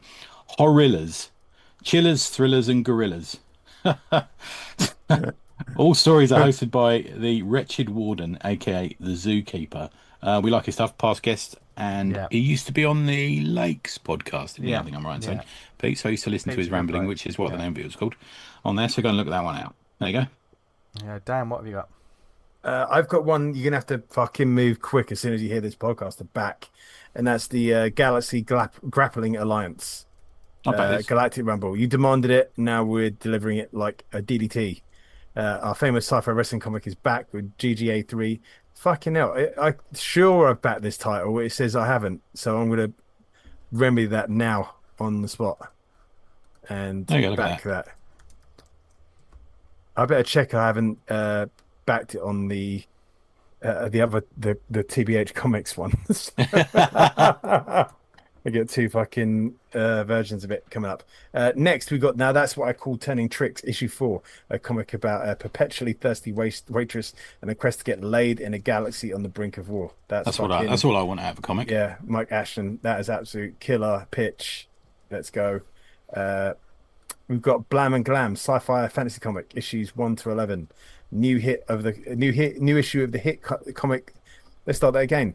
New issue of the hit comic sci-fi series set in an alternative 2020-2021 where a woman with amnesia battles demonic mecha monsters. 1 to 11, man. Our friend Richard Morgan. That's good going. Yeah, especially the way he does his artwork as well. It's not. There's no fucking half-arsing his stuff, is there? Yeah.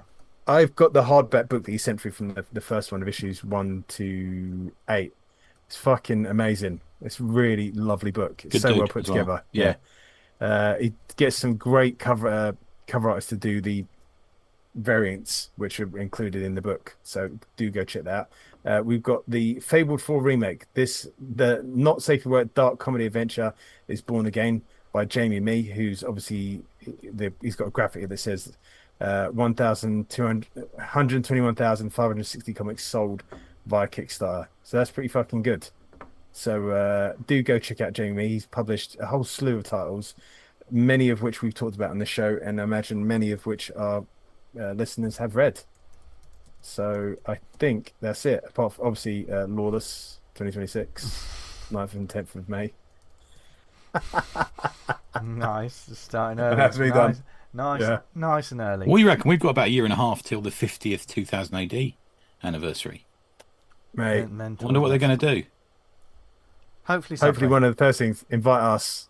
Yeah, give us press Not, passes. not, That's not what saying they that we're should owed, but Yeah, do. Yeah, there ain't no party like an ACP party exactly. yeah. until it hits about 9 o'clock. Then we all want to go to bed.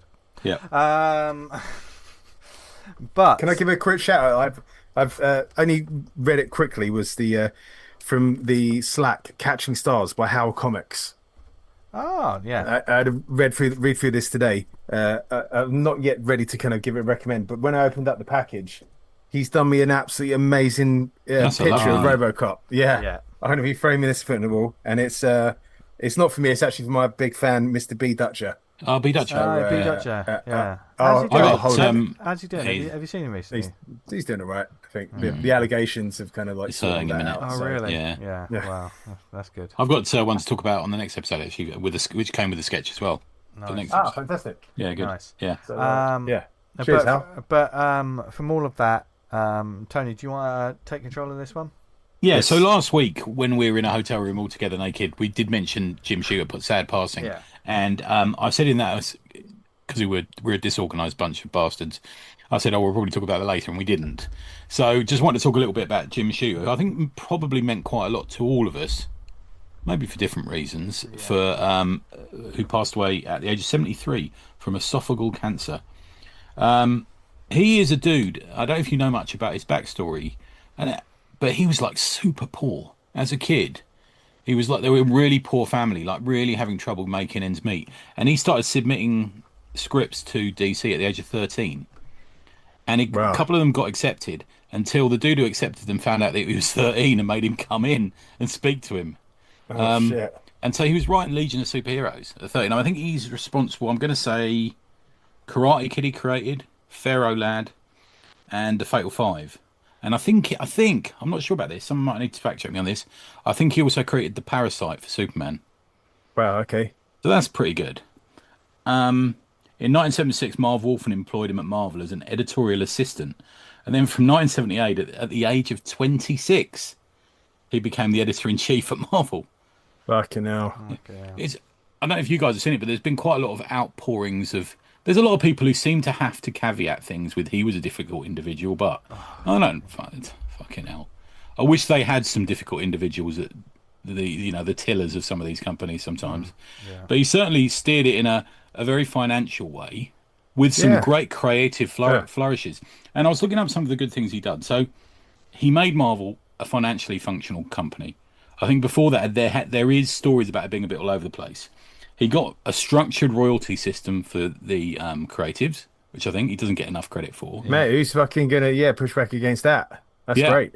And some of the books that came out, Daredevil was Miller's Daredevil, we had Claremont's X-Men, Walt Simonson on Thor. Some of the books that came out are still standards now. Still Yes, the best yeah. they've ever been Yeah. for that title.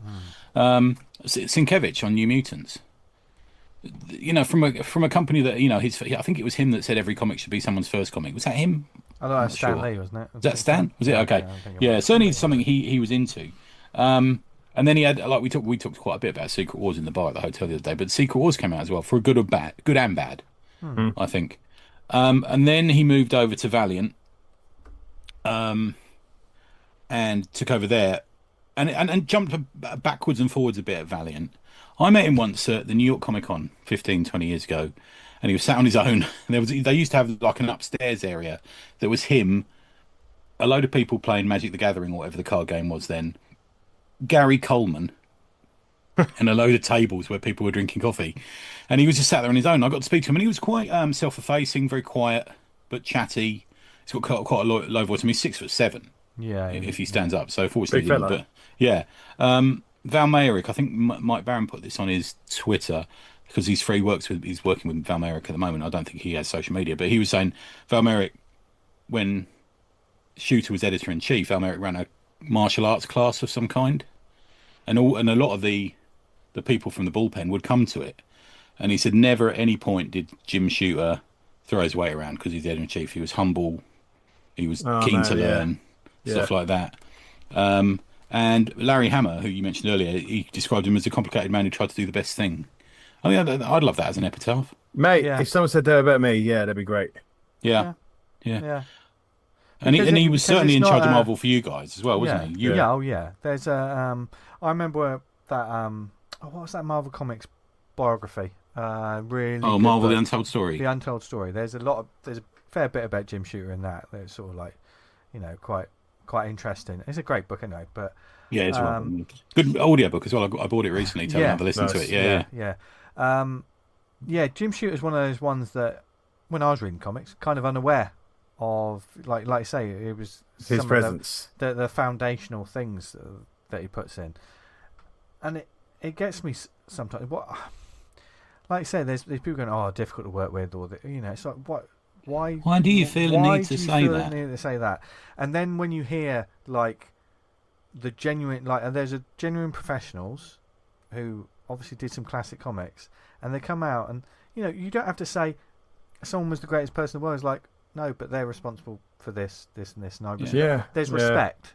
Do you know what I mean? I hate to be that old bloke, but I think some people need a bit more shouting at work these days. Yeah. Without going to HR. Oh, of course. I think one of the interesting things you said, Tony, was like, he steered the ship at Marvel, right? Yeah. And I think with, and it's easy for me to say because I'm not involved in it, but, to do the usual comic book reader, stand on your soapbox, we could do with a few more people steering a ship instead of, trying to be an ear for everyone. There has to be even if it's and it will come across sometimes probably as really cold. If I was on the receiving end of someone going, your book's just not cutting it with it's going, do you know what I mean? I would obviously be like, oh, this would be terrible, right. But purely from a business perspective. But surely you'd get to that point where like you're getting feedback, right? We need to up the sales on this book. Yeah. We need to think about X, Y, Z. This script needs to go back. This art isn't good enough. You need those kind of like stop gaps. And then if it's failing, it's like, well, the book's not making money. We've got to full time on it. But definitely that editorial sort of like, rather than being mate, you're fucking there to do a job, and that's to put the best books out. And if that means saying no to someone. Exactly. And if you've got, and these people who are classically, like throughout the histories of comics, the strong characters rub people up the wrong way, and they don't make the right decisions all the time. But then again, here's a spoiler for everyone: no one makes the right decisions all the fucking time. If you're an editor and you're trying to get on with everyone, you're in the fucking wrong job. Yeah. The priority should be the quality of the books, and the reader should be your boss. Yeah, exactly. Should be following what they want you to do, the creators. If you want to, it's the same thing, isn't it? If you're working in a job, the moment you go into management, you can't be chummy with the same people. Yeah, you can't be chummy in the same way anymore. No, you can't go for work after work and complain about the bosses because you're one of the bosses now, and you have to understand. You have to understand that break, and but I don't know. I wouldn't. He did some difficult work, and he did some great comics, and he made some brilliant choices, he made some poor choices, but he was a character in comics, and great comics got made because of some of these decisions. That is undeniable. And there are some absolutely legendary creators who throw respect at his name. Yeah, and we should respect that because I think the people who tend to do it, I don't know. The people who seem to be respecting him seems to be the more professional end of people for me. Yeah. They're not the ones who are moaning about things on Twitter every 5 minutes. They're the guys who get on with their job. They know it's a job. Yeah. And it says a lot about creators as well. And I think that it's interesting, that Larry Hammer sort of quote. It says a lot about them, the respect in the way that they say it. Do you know what I mean? Yeah. That's just a brilliant sort of like, it was a complicated man who always tried to do the right thing. Yeah, I'd love that as an epitaph. Yeah. So R.I.P. another one. But have a look back, and if like me, you're probably unaware of some of the comic books you love. I'm reading one at the moment. I bought the omnibus of Strike Force Morituri. Do either of you read that? No, I've heard of it. I've not read it. Oh, it's so good, and it's really interesting. It's about alien invasion, They're fucking ruining Jim the Shooter earth. loved alien invasions and stuff Yeah, like that's that. true. He was very much all about that, wasn't he? And it's Didn't he outside do of the- Marvel continuity. Didn't he do that? Was he responsible for the new Marvel, that reboot that didn't quite take Yeah. off? And that was Yeah. very spacey, wasn't it? Yeah. Some of that was things that it came from space, people got Yeah. powers. But the in that that secretly some scientists, it's still in the Earth government, create soldiers, and it's all from volunteers because you only last a year. To be fair, Right. just thinking about it, there's a bit of the Nam in that, isn't there? Because the tours were for a year, Yeah. weren't they? And at the end of that, you die. And it really plays with mortality, and there's a sort of thing about, well, it's almost like suicide by government in a way. But these people some of them are trying to do it for the right reason. You know, it's a really interesting book, really well done. Peter B. Gillis and Brent Anderson. Yeah, I'd recommend it. If you get it through the dreaded Amazon, it's about 2/3 off.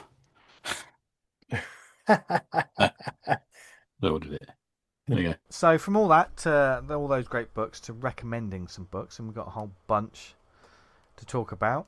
Tony, do you want to kick us off? Shall I go? Okay. So my first one is 1972 by the aforementioned Rachael Ball. I think this is at least semi-autobiographical. I haven't asked her, actually. I should have asked her. Just a small A5 comic. It's nice to see she's putting out these little comics, because kind of Rachael became known for a few years just putting out massive phone books of comics, didn't she? Yeah, and it's Wolf and stuff. And it's nice to see these little things coming out. And it's only one panel, 2 panels on a page. And kind of how we often see Rachel's work.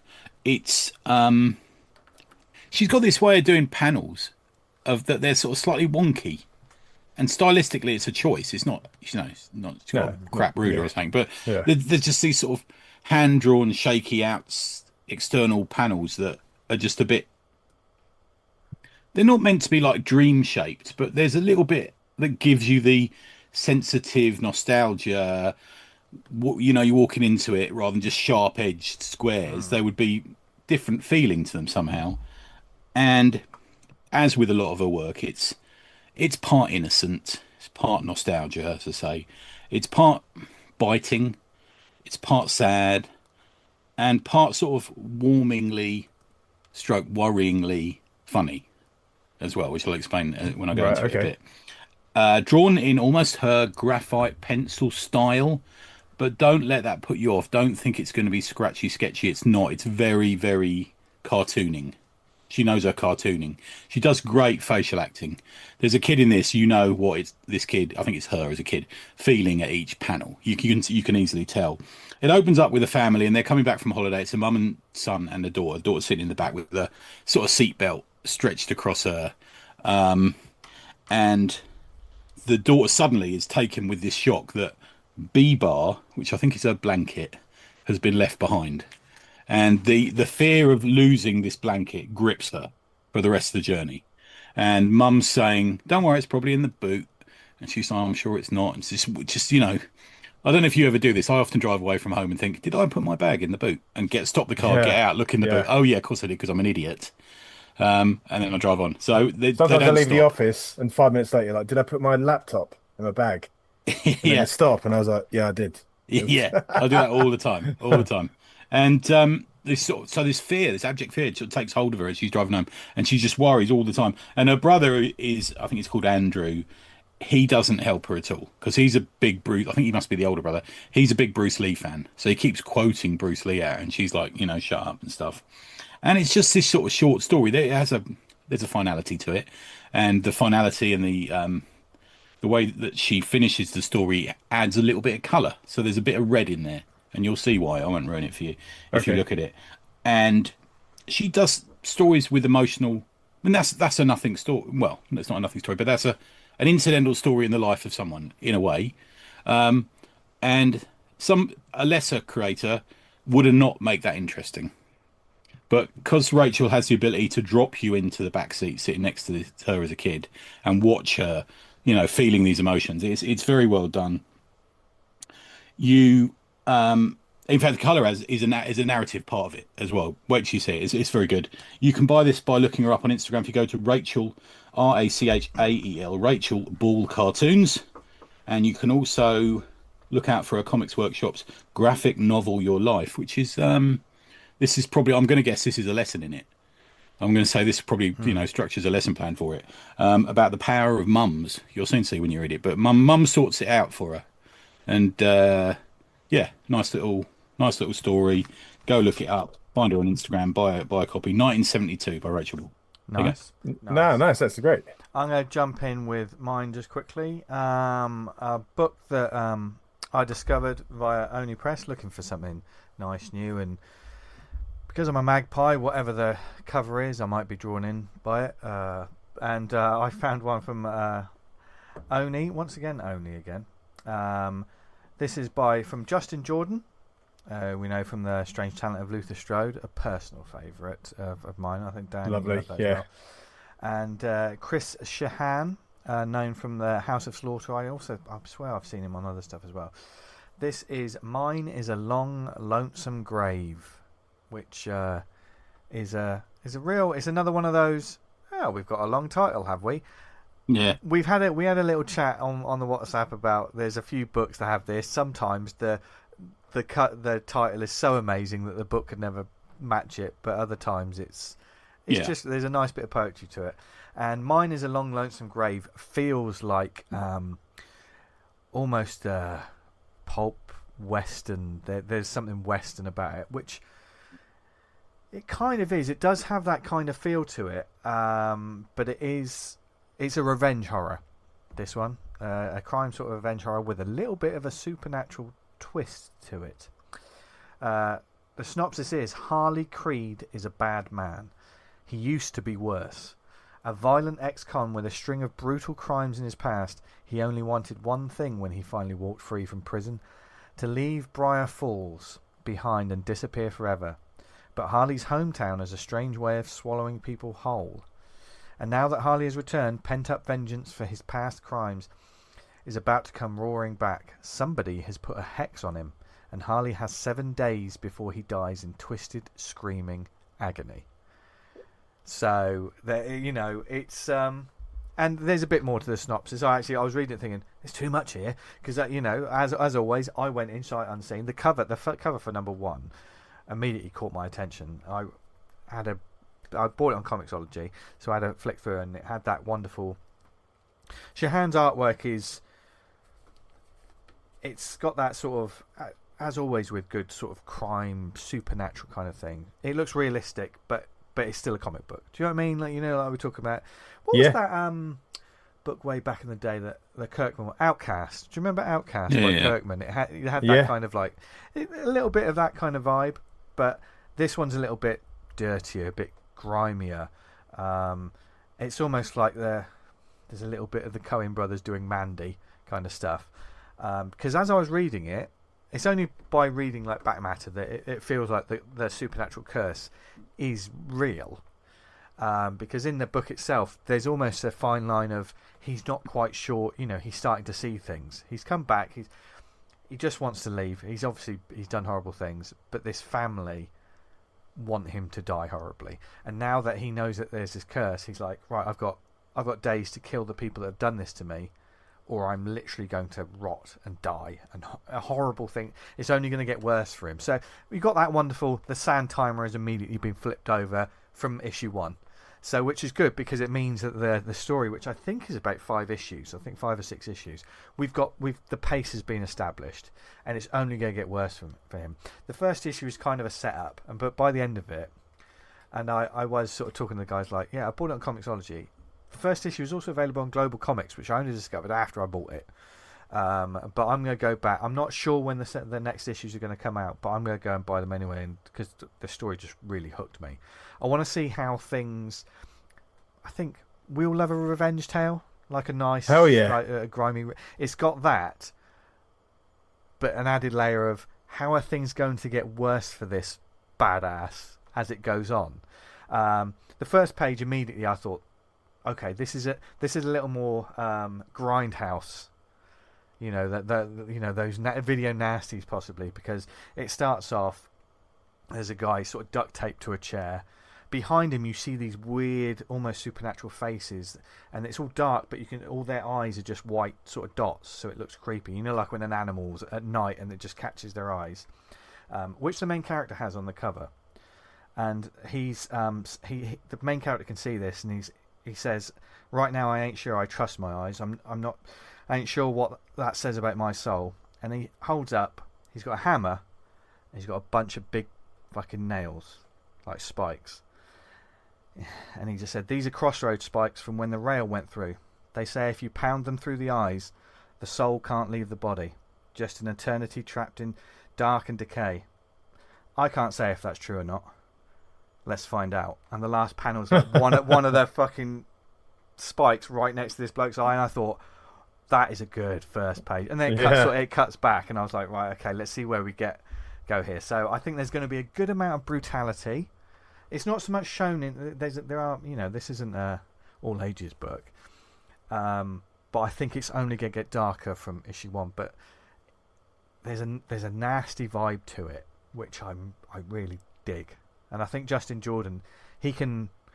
It's set in like the Appalachian Mountains, that sort of area as well. So you've got that folklorish weirdness going on. But yeah, Justin Jordan's got the right. When you strip away and the levels of darkness to it. So mine is A Long Lonesome Grave. Just look at the covers if you want, because they're all quite striking so far. It seems like it's becoming more of a horror book, but I'm on board for this. This was really good. I think I'm just going to read the rest of them and probably talk about it next week. But I'm glad these companies are doing these sort of books. Yeah. You know, exactly. Yeah. I can't imagine they're massive financial winners for them, but I'm glad they're doing them. And it feels like these books as well. It feels like creators coming together to create something that they just want to tell a good story. Yeah, I heard Bob Fingerman talking about it on a podcast recently, saying there's no comics PR anymore. So a lot of these comics are just passing us by. We don't see that they're out sometimes. Yeah. No. Yeah. And I would only know about this because actively on Global Comics, it wasn't front and center. It wasn't in my algorithm or whatever. I literally searched for it and thought, oh, it's there. Oh, okay. Right. And I wonder how much I'm missing on this sometimes. I'm the same. Yeah. I literally just went, okay, let's see what the new releases on Comixology. You know, let's look at the shelf on the Wednesday. Let's look at the digital shelf on the Wednesday, like we used to, and see what stood out. And one of the covers from this, I think it's issue 4. Issue 4. Issue 3 came out, and I thought that was quite interesting. And as always, I went back to the start. So I'm 3 months late to this. Right. But like you say, I didn't necessarily know about it. But I think a lot of people get a kick There's out of this. Well, especially with Diamond previews going, you know, where's the central promotional point for comics these days? You know, No, you tell me. Twitter's splintered, Facebook's for old people. Yeah. Blue Sky's got zero fucking interactions going on at the moment. I think with some publishers, and I'm not going to speak for them. You know, take an Oni Press. It feels like unless you're following Oni Press on social media, you may not know about the latest issue that's coming out. Yeah. And even then, you may get drowned out by other publishers and all these other things going on. So, you know, Man, it's the way of the world at the moment, isn't it? I think the moral of the story is go looking for gold nuggets in the river, because you will find them. You will fucking find them. You've just got to look for it. Don't expect it to just appear there. I wonder with previews going digital, I'm guessing it's going to be free. I'm hoping it is. Then that more people will go and surf. Because it's the most ridiculous fucking thing, isn't it? Where you got to buy a magazine to be able to buy comics advertised in it. It's the most ridiculous. It's like being charged $8.99 for Freeman's catalogue back in the day. It's just madness. So I'm hoping if it's digital, they'll just stick it out for free and people can go, oh, look, I didn't even know this existed. I didn't know who these people are. How they get it to make money on it? It's either they pay advertising or you got to pay a subs. They're advertising comic companies' comics. Why are the comic companies not paying them for, you know?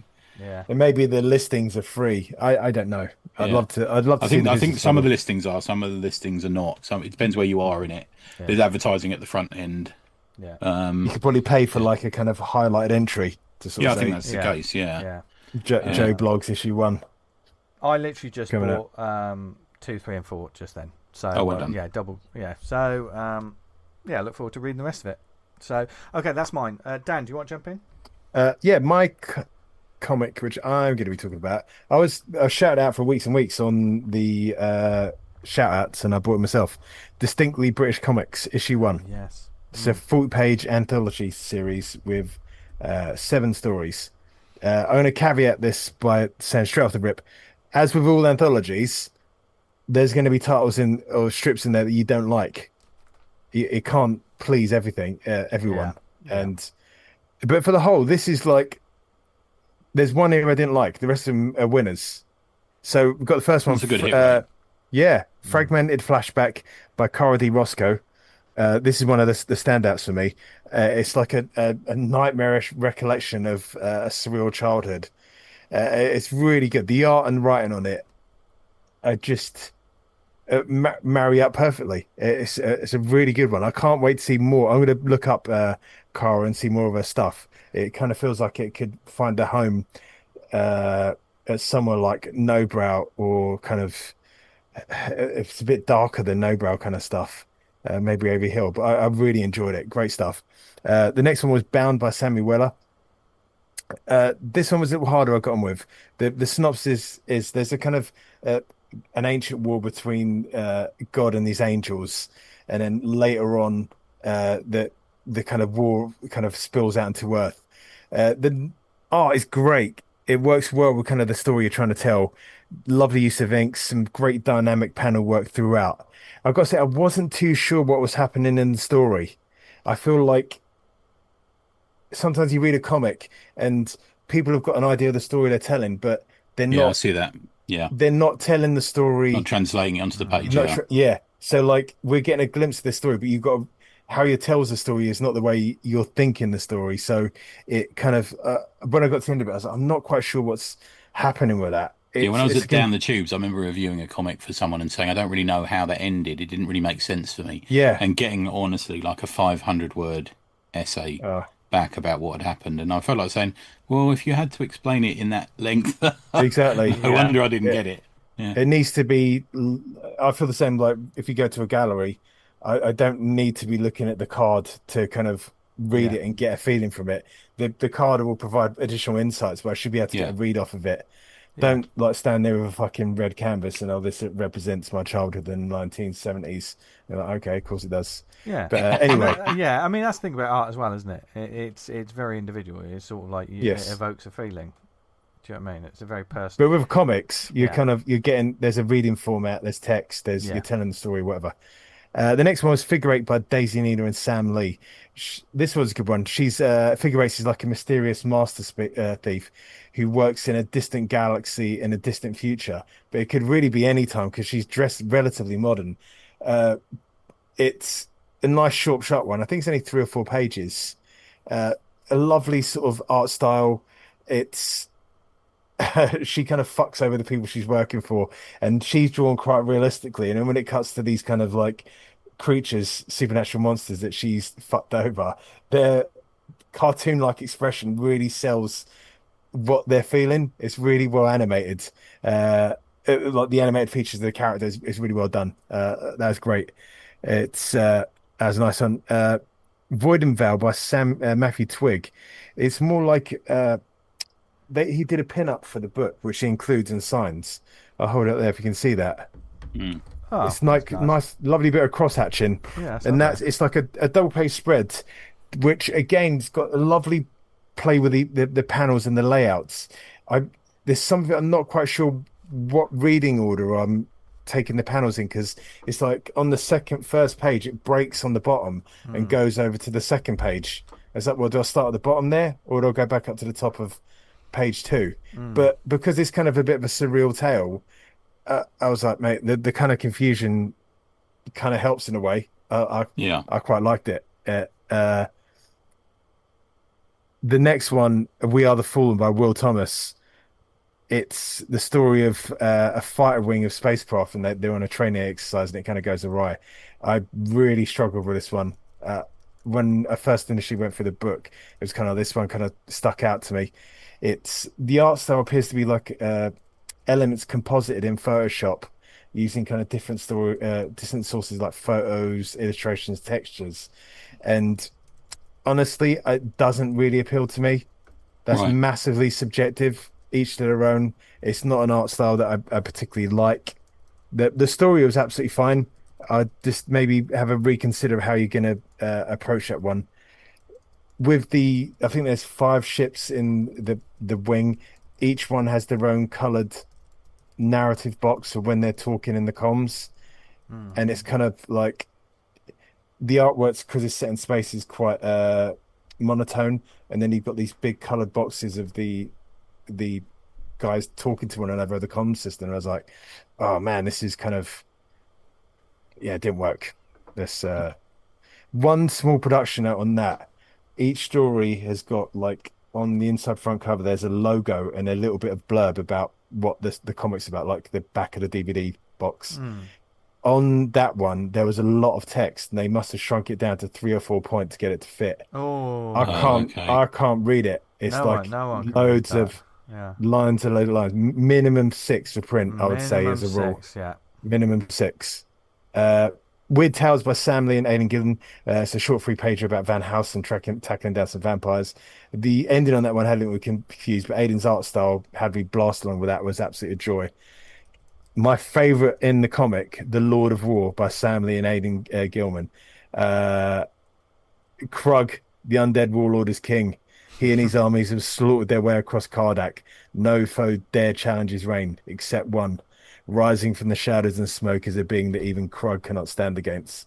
A reveal, Krug is a young boy playing in his bedroom, and the figure is his dad telling him off to cut the games out and tidy his room. But the 2 pages you get preceding it, Krug's like this undead warlord, like ruling over like a 40k universe with like violence and everything. It's like, yeah, this is great. And then they cut to him on the 3rd page in the page reveal. He's like got a cardboard helmet and it's the classic fucking, you know, that 3-panel joke. Do you know what I mean? It's the punchline, isn't it? And it's there's a rhythm to it in there. Yeah. I love stuff like that. And timing it with a page reveal, it's like you turn, boom, you get it. Lovely stuff. Plus, from a comic book perspective, you know, that sort of story thing's been done many times before. But to put it in a comic, it's also a chance to do some real good art stuff.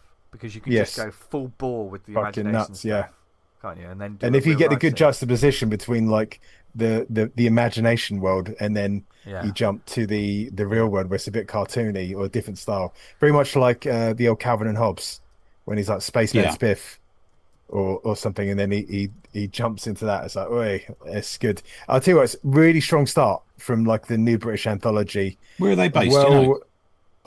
I don't know. They've only got an email address to contact them through. You may want to try and get them through the Kickstarter. I imagine they might start up an Instagram or some other social media network you can get in touch with them. They do ask a call out for titles for their next one. So I think it may be you kind of approach them and say, I've got a comic for this, and they run it. I'm not quite sure how they work, but it's well worth checking them out. I'm going to keep an eye out for hopefully even when they put out an issue 2. So nice work to everyone involved in that one. Nice one. Tony, what else you got? Last one then, Toxie Team Up issue 2. Thanks to Hannah for sending it through. Toxic Avenger is fucking everywhere at the moment. I know it's on fire. The new movie's coming out soon. Yeah, I'm not keen on it. But I think that's it's Ahoy, isn't it? Ahoy are doing really well with it. I mean, I think there's sort of 2 ongoings and, you know, the odd comic as well. So you got the Team Up and you got the regular title. Yeah. The Team Up, the first one was Jesus. The second one is the Toxic Avenger and the Jersey Devil. There's a little bit more to it than that. But this main story is by Stuart Moore, Ryan Kelly art. Just marvellous combo. Ryan's great. Lee Lowridge on colours, who's probably my colourist for last year. Rob Steen on letters. Fred Harper does a couple of variant covers, and Ryan Kelly does what they call cover B. Toxie lands out of a plane. So you're dropped into it, lands out of a plane into this sort of the snowy slope of a mountain. He's got his usual, you know, he's got his mop with him. And in front of him has magically appeared a diner.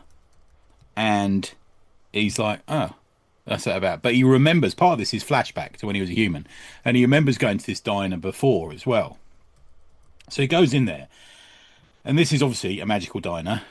We've seen that, haven't we? We've seen that before, fucking hell. Is it the booth at the end or so? There's all these diner movies, aren't there? And he goes in there and the people at the it's not profoundly said, but as he walks through, the people at the tables are dark, shadowy figures with, like you said, Vince, with fiery eyes and stuff like that. Strange but humanoid, ghostly. He sits down, he orders like 6 cheeseburgers, 83 fucking of this. You know, he's like, that's what he's like. That's a bit of a thing with the Toxic Avenger, isn't he? He eats lots. And he remembers the time when he was there with people he knew, not necessarily friends, but not a good experience when he was there before. And I think it's described in the text as a bit like Brigadoon, this diner, which is a bit of an old reference. Okay, yeah. And it turns up and spreads evil.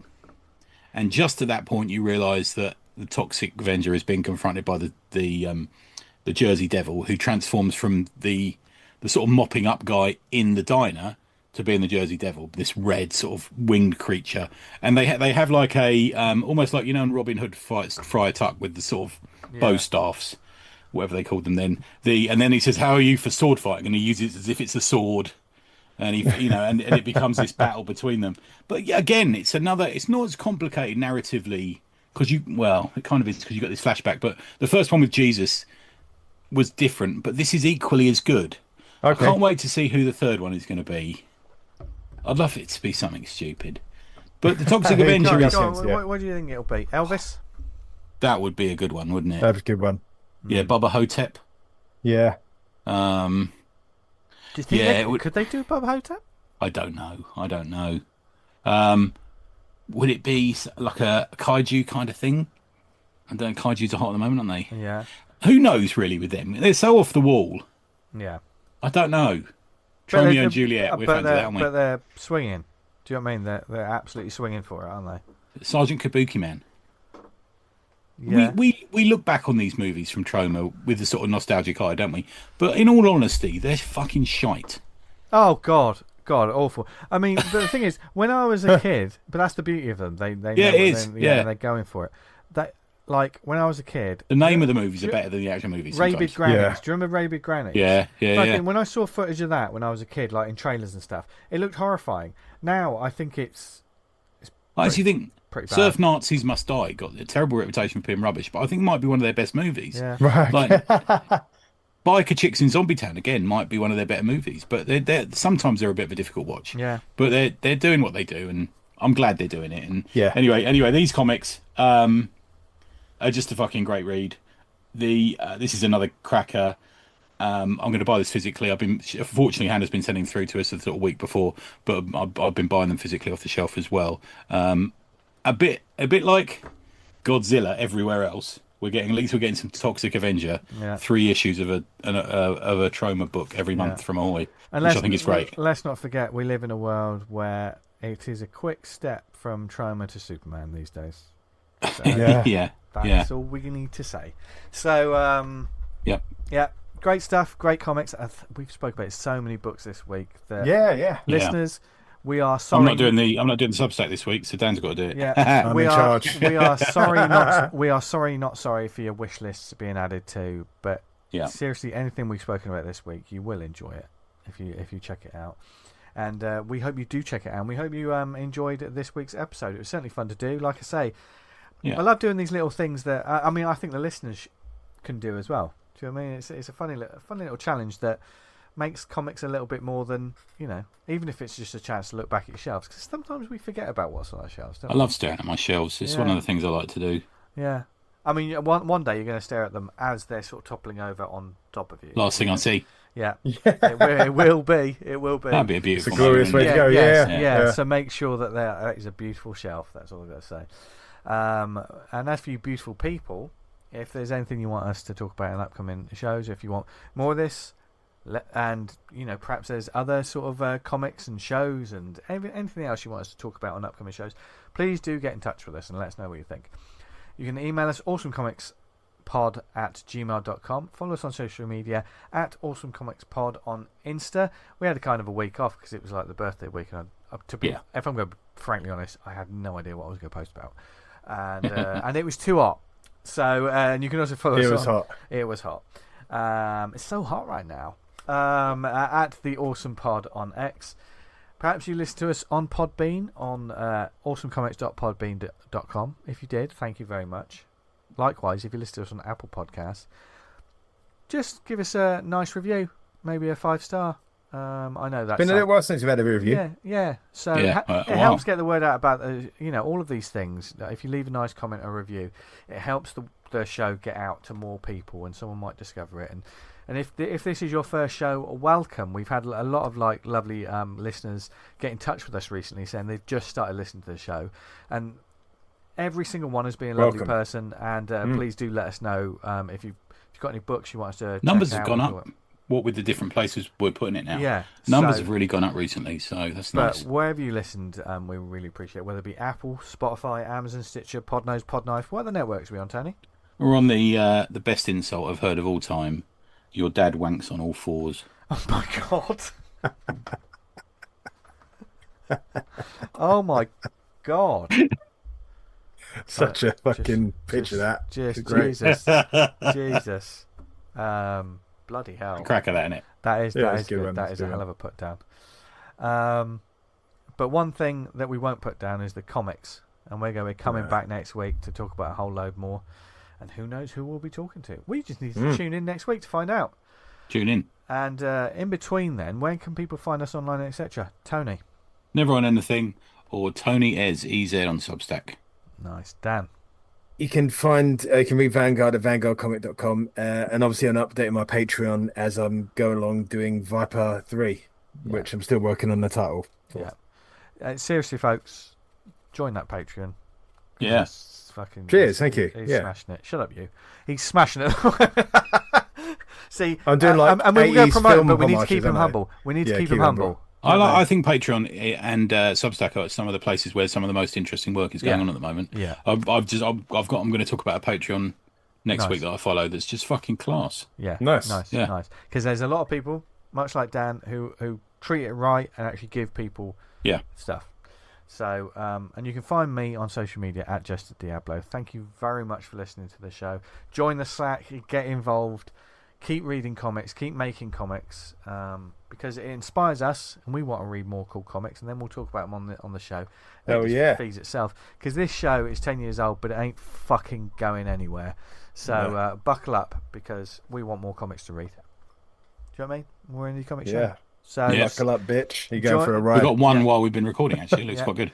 So you sent a whole slew of titles through. Yeah, there's a load coming on there at the moment. Yeah, we're getting a couple a day at least. A couple of good ones a day. So while we go into the comics barn to filter through all the stuff that we get sent, you heard me, Tony. Don't give me that look. You went divvy up. I know. I was trying to think of the word. Divvy up our kills. Yeah, it's what. Anyway, have a lovely week. Read loads of comics. Yeah, keep making loads of comics. And as always, what should they do, guys? Stay awesome. Oh, they're in different time zones, so they're slightly off this week. Oh well, we need to be naked in the same room more often. What? What? Bye. Bye. Bye.